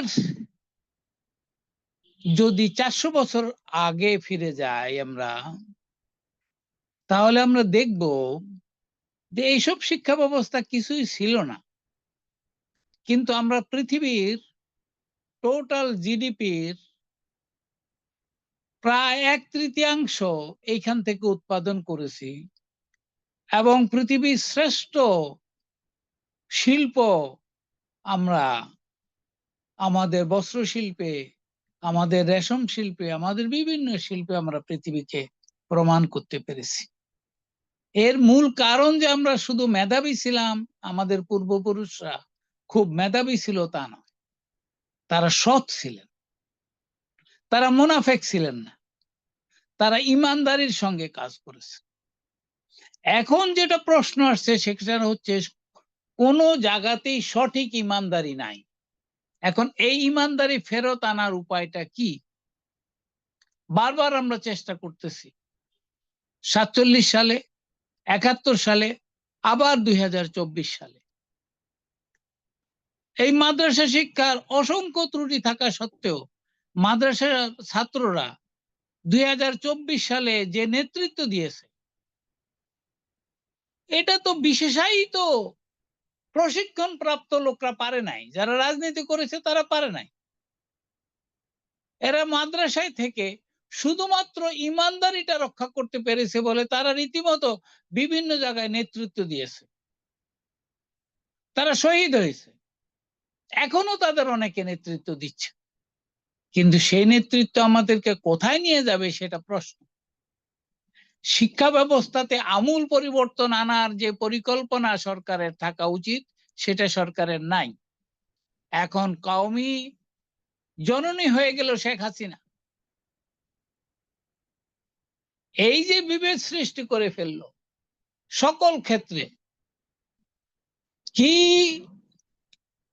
কওমি, কি সরকারি মাদ্রাসা, কি স্কুল কলেজ, সকল জায়গায় যে ধ্বংসলীলা চালালো, সেই এরশাদ আমল থেকে বা তারও আগে থেকে যে শুরু হলো, শিক্ষা ব্যবস্থাকে এমন এক পর্যায়ে নিয়ে যাওয়া হলো যেখানে দুর্নীতিগ্রস্ত মানুষরাই নেতৃত্ব দিচ্ছে। এখন বিশ্ববিদ্যালয়ের আমাদের মহতারাম হুজুর বললেন যে তাদের এরিয়ার দুরবস্থার কথা, তার প্রতি আমি সম্পূর্ণ শ্রদ্ধা এবং বিনয় রেখে বলছি, আমার বিশ্ববিদ্যালয়গুলোর অবস্থা যদি আপনি জানেন তাহলে আপনি বলবেন যে আপনারা অনেক ভালো আছেন। কিন্তু এইখানে যদি আত্মতুষ্টিতে থাকেন বা আমরাও যদি আত্মতুষ্টিতে থাকি তাহলে এই জাতির সামনে ভয়াবহ বিপদ নেমে আসবে। আমরা ইসলামের একটা মৌলিক বিষয় হচ্ছে ইমানদারির সঙ্গে জীবনযাপন শুরু করা যখন থেকে একজন সাবালক হয়ে যায় বা তারও আগে থেকে তার প্র্যাকটিসটা চলে, 12 বছর বয়সে আমরা মনে করি সে সকল দায়িত্ব পালনে অভ্যস্ত হয়ে পড়বে। যেই শিক্ষা ব্যবস্থা আমাদের জীবনের এখন 35 বছর বয়সে সরকারি চাকরিতে ঢুকতে হবে, 40 বছর বয়সে ঢুকতে হবে, কেউ বলে এটার জন্য কোনো বয়স থাকবে না। তাহলে আসলে শিক্ষা ব্যবস্থাটাতে ঘটতেছেটা কি? ঘটতেছে নৈরাজ্য, ঘটতেছে অনৈতিকতা, ঘটতেছে দুর্বৃত্তায়ন। শিক্ষা ব্যবস্থায়, স্বাস্থ্য ব্যবস্থায় যেই পরিমাণ চুরি হয়, এটা না হলে আমাদের 25 লক্ষ লোক ভারতে চিকিৎসা করতে যাওয়ার কোনো প্রয়োজন ছিল না। আমাদের দেশে এত বিশেষায়িত ডাক্তার, পথে ঘাটে যেখানে পা রাখবেন সেখানে। আর যদি আমি বলি একজন সাধারণ ডাক্তার আছে নাকি, অর্থাৎ জিপি আছে নাকি, একজন সাধারণ অসুখ হয়েছে আমি সাধারণ ডাক্তারের কাছে যাব, তাহলে আপনাকে বলবে না সাধারণ ডাক্তার তো নাই, সবাই তো বিশেষায়িত ডাক্তার হয়ে গেছে। তাহলে এই ভ্রান্তি থেকে আমাদের বেরিয়ে আসতে হবে। দুনিয়াটা এখন বিশেষায়িত জ্ঞানের চাইতে জেনারেলিস্টদের দরকার অনেক বেশি, যে একই সঙ্গে ভালো মুসলমান এবং একই সঙ্গে ভালো ইঞ্জিনিয়ার, একই সঙ্গে ভালো মুসলমান একই সঙ্গে ভালো ডাক্তার, একই সঙ্গে ভালো মুসলমান একই সঙ্গে ভালো ঝাড়ুদার, একই সঙ্গে ভালো মুসলমান একই সঙ্গে ভালো শিক্ষক, একই সঙ্গে ভালো মুসলমান এবং সে সবথেকে ভালো ব্যাংকার। এইটাতে যদি না আসা যায় তাহলে এই যে কলোনিয়ালাইজেশনের তথাকথিত, আমি ওইটা নিয়ে আলোচনায় করতে চাই না, যে আসলে আমাদের মাদ্রাসা শিক্ষা ওর মৌলিকে ঢুকে গেছে সেকুলারিজম, দুনিয়া এবং আখেরাতকে ভাগ করা। যতই আমরা আল্লাহর কাছে বলি দুনিয়া এবং আখেরাতে আমাকে মঙ্গল দান করো, আসলে আমরা এটা করতে চাই হচ্ছে দুনিয়া এবং আখেরাতকে ভাগ করে। এইটা, এই সূক্ষ্ম জিনিসটা এখন আর সূক্ষ্ম নাই, এটা ভাসমান, পরিষ্কার। কাজেই কলোনিয়ালিজমের যে ফাঁদগুলি তৈরি হয়েছে, যেগুলি শেষ পর্যন্ত হাসিনা, মোদি এরা এসে আমাদের উপর চাপিয়ে দিচ্ছে, এইগুলি যদি বোঝা না যায় এবং এর বিরুদ্ধে যদি রুখে না দাঁড়ানো যায়, তাহলে আমাদের ইমান আমান কিছু থাকবে না, আমাদের এই দারুল হরব, দারুল ইসলামের ভাগাভাগিও কিছু হবে। 400 বছর আগের বেঙ্গল যদি আমি দেখি, সেই বেঙ্গল এই বেঙ্গলের চাইতে অন্তত 5-7 গুণ বড়, তার কোস্টাল লাইন ছিল 5 গুণ বড়। এবং এই মুহূর্তে যদি সেই মানচিত্র হয়, তাইলে এইটা 2.5 ট্রিলিয়নের ইকোনমি হয়ে যাবে 2-4 বছরের মধ্যে। এখানে মানুষের সংখ্যা হয়ে যাবে 35-40 কোটি। আমরা সেইটা না করে আমরা দৃষ্টি দিচ্ছি হচ্ছে আবার পাকিস্তানের সীমানা রক্ষা করার জন্য জিহাদ করেছিলাম, এখন বাংলাদেশের সীমানা ধরে রাখার জন্য জিহাদ করব। কাজে আমাদের জিহাদের বুঝের মধ্যে যেমন গন্ডগোল আছে, শিক্ষা একটি জিহাদ।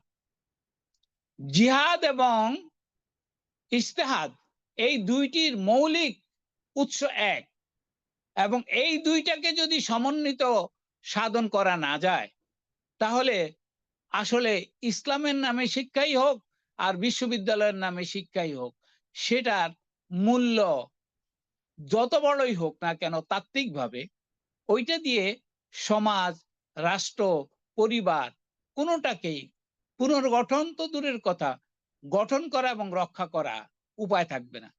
আমি আপনাদেরকে বিনয়ের সাথে বলতেছি, এই দেশে 15-20 বছর পরে আপনার মাদ্রাসা সংখ্যা কত করলেন কত করলেন না, এই দেশে পরিবারের যে ব্যবস্থা, যে বন্ধন, এটা টিকিয়ে রাখা অসম্ভব হয়ে পড়বে। ইতিমধ্যে চরম সব চিহ্ন দেখা দিয়েছে যে এখানে পারিবারিক ব্যবস্থা টিকিয়ে রাখা সম্ভব হবে না। এই জিনিসগুলোর দিকে আমাদের গুরুত্ব আরোপ করতে হবে। একজন সিরাতুল মুস্তাকিমে চলা একটা দেল, সিরাতুল মুস্তাকিমে চলা একটা মানুষ, যে আলহামদুলিল্লাহ সূরার মর্মার্থ বুঝে সেইভাবে তার জীবন গঠন করবে। আর ওইটা যদি না হয়, তাহলে শিক্ষা ব্যবস্থার নামকরণ আমরা যাই করি না কেন, ডিগ্রির নাম আমরা যাই দেই না কেন, এটা কাজ হবে না। ইরান তার বিপ্লবের পরে গত 40 বছর ধরে, 45 বছর ধরে অনেক চেষ্টা করেছে দেশের সকল মানুষকে আলেম ওলামা করার, কিন্তু তারা পার্শ্ববর্তী দেশে সিরিয়াতে জুলুম হচ্ছে, ইরাকে জুলুম হচ্ছে, সেই জুলুমের দিকে সঠিক মূল্যায়ন করতে পারে নাই। কারণ হচ্ছে সবকিছুকে টানেল ভিশন দিয়ে দেখার চেষ্টা করা হয়েছে। আমরা হাসিনার বিরুদ্ধে দাঁড়াতে এত সময় লেগে গেছে। আমাদের 13 সালে আমাকে আমাদের শ্রদ্ধেয় মনোয়ার শামসী সাখাওয়াত ভাই জিজ্ঞেস করেছিলেন, আপনি তো এইরকম আওয়ামী বিরোধী ছিলেন না, এইরকম হাসিনা বিরোধী ছিলেন না, আপনি এত সাংঘাতিক ভাবে হাসিনা বিরোধী, আওয়ামী বিরোধী, এই ফ্যাসিস্ট বিরোধী হয়ে গেলেন কিভাবে? আমি উত্তরে বলেছিলাম যে 2013 সালে আলেম ওলামাদের হত্যার পর যারা সম্পূর্ণ নিরস্ত্র ছিল, সম্পূর্ণ ম্যানিপুলেট করে গাছ নিজেরা কেটে, মানুষ নিজেরা মেরে তাদেরকে সন্ত্রাসী চিহ্নিত করে, এরপরে আর আমি নিতে পারি নাই। তবে আমি হাসিনার এই পতন দেখে যাইতে পারবো এইটা কখনো চিন্তা করি নাই। আমি ভেবেছিলাম এর আগে আমি মারা যাব। এই যে আধ্যাত্মিকতা, এই বুঝটা সকল শিক্ষার ভিতরে আনতে হবে। যতদিন পর্যন্ত আধ্যাত্মিকতাকে আনা না যাবে, অলৌকিকত্বকে আনা না যাবে, আল্লাহ যে বারবার বলছে না দেখে বিশ্বাস করে, এর অর্থ কি? ইসলাম যুক্তির মান্তিকের চাইতেও, যুক্তির চাইতেও বড় ব্যাপার হচ্ছে উপলব্ধি। আমার যদি এই উপলব্ধি না থাকে যে একজন স্রষ্টা আমাকে পাঠিয়েছেন, তার সামনে আমাকে দাঁড়াতে হবে আমার আমলনামা নিয়ে, আজকেও আমাদের সমাজে যা চলতেছে আমি অনেক ক্ষেত্রে হতাশাগ্রস্ত, তারপরেও বিশ্বাস করি। আজকে মাদ্রাসায় হুজুর বললেন যে মাদ্রাসায় 2% ছাত্র পড়াশোনা করে, আমি ঠিক জানি না, কাউমি মাদ্রাসা হয়তো বা হইতে পারে 2%। দেখেন, কাউমি মাদ্রাসা যাতে পড়াশোনা না হয়, বোর্ডিং ব্যবস্থা না হয়, এইটা সরকার সুচারুরূপে করে ফেলেছে। কোরবানির চামড়ার পয়সা হইতে শুরু করে, জাকাতের পয়সা হইতে শুরু করে, মানুষের দান খয়রাতের পয়সা, সবকিছুর উপর সরকার নিয়ন্ত্রণ নিয়ে নিয়েছিল। এবং ভবিষ্যতে যে আবার নেবে না আমাদের, কারণ এগুলি তো, এই গজবগুলি তো আসে। আমি আর লম্বা সময় নেব না, জি স্যার, কারণ অলরেডি আমাদের 2 ঘন্টা হয়ে আমাদের আর যাচ্ছে। তিন মিনিট আছে জি, আমাদের হাতে, আমরা জি, একটু শেষ করে আমি ফেলি। এখানেই শেষ করতেছি এই কথা জি বলে জি যে ধর্ম শিক্ষাই হোক, আর কওমি শিক্ষাই হোক, আর আলিয়া শিক্ষাই হোক, আধ্যাত্মিকতাকে ফিরিয়ে আনতে হবে। আল্লাহর অলৌকিকত্বকে বুঝার চেষ্টা করতে হবে। এটার বাহন কি আরবি হবে, না বাংলা হবে, না ইংরেজি হবে, না ফার্সি হবে, এইটা কোনো বড় বিষয় না। তবে 14-15 বছরের বয়সের মধ্যে 3-4টা ভাষা খুব ভালোভাবে রপ্ত করে ফেলতে হবে, এবং এটা সম্ভব। এবং 16-17 বছরের ভিতরে প্রত্যেকটা যুবক যুবতী যাতে সক্ষম মানুষ হিসাবে দাঁড়াতে পারে, এবং প্রত্যেকে যাতে আয় উন্নতির ব্যবস্থার দিকে অগ্রসর হতে পারে। ভিক্ষুকের জাতির কোনো মর্যাদা থাকে না, ইসলামে ভিক্ষাবৃত্তি হারাম, এইটা থেকে আমাদের বেরিয়ে আসতে হবে। আর মুসলিম রাষ্ট্রগুলি ভিক্ষার ঝুলি নিয়ে ঘুরে বেড়াচ্ছে। আমি এই কথাগুলি, কিছুটা ক্ষোভের কথা, আত্মগ্লানির কথা আপনাদের সামনে ব্যক্ত করে আমি আপনাদের কাছে ক্ষমা চাচ্ছি। আল্লাহ আমাকে মাফ করেন, আপনারাও আমাকে মাফ করেন। আসসালামু আলাইকুম ওয়া রাহমাতুল্লাহি ওয়া বারাকাতুহু। জি, অনেক ধন্যবাদ স্যার। আপনি আপনার আহ, অনুভূতি এবং আপনার যে স্ট্রং ফিলিংস বা এক্সপেরিয়েন্স থেকে আপনার যে সমস্ত অভিজ্ঞতা হয়েছে সেগুলো আপনি আমাদের সঙ্গে শেয়ার করেছেন। এর একটা অন্য রকমের মূল্য আছে। আমরা পরবর্তী কোনো আলাপে হয়তো এই ধরনের বিষয়গুলো আলাপ করতে পারবো। আজকে আমাদের মূল আলাপটা ছিল যে আমরা আমরা যে জিনিসটা আমরা বুঝি না, জানি না, সেটাকে আমরা ডিটেইল জানতে চেয়েছি। এবং কার কাছ থেকে জানতে চেয়েছি?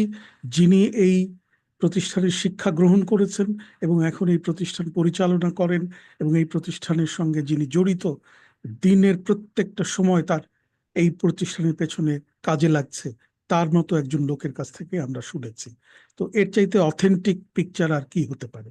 তো সেটা আমরা একটা পেয়েছি। আমরা পরবর্তী এপিসোডগুলোতে এই আলোচনাকে এগিয়ে নিয়ে যাব। আমি মুফতি মনোয়ার হোসেনকে ধন্যবাদ দিয়ে ছোট করব না, কিন্তু তার প্রতি আমাদের কৃতজ্ঞতা জানাবো আমার ব্যক্তিগত তরফ থেকে, আমার সঙ্গে যারা কো প্যানেলিস্ট ছিলেন এবং যারা এর আয়োজন করেছেন তাদের সবার পক্ষ থেকে, এবং যারা আজকে এই অনুষ্ঠান শুনেছেন, দেখেছেন, তাদের সবার পক্ষ থেকে আমি তাকে আমাদের কৃতজ্ঞতা এবং ভালোবাসা জানাচ্ছি। এবং আশা করছি যে পরবর্তী এপিসোডগুলোতেও আমরা তাকে পাবো এবং এই আলাপটাকে আমরা আরো এগিয়ে নিয়ে যেতে পারবো, যাতে করে আমরা এই শিক্ষা ব্যবস্থাগুলোর পরস্পরের মধ্যে একটা ঘনিষ্ঠতা এবং একটা সেতু বন্ধন আমরা তৈরি করতে পারি। এই বলে আমি আজকের অনুষ্ঠান শেষ করতে চাচ্ছি। আপনাদের সকলকে ধন্যবাদ। আসসালামু আলাইকুম ওয়া রাহমাতুল্লাহি ওয়া আলাইকুম ওয়া আসসালাম ওয়া বারাকাতুহু। রাহমাতুল্লাহি ওয়া বারাকাতুহু। ওয়ালাইকুম আসসালাম রহমতুল্লাহ বারাকাতুহ।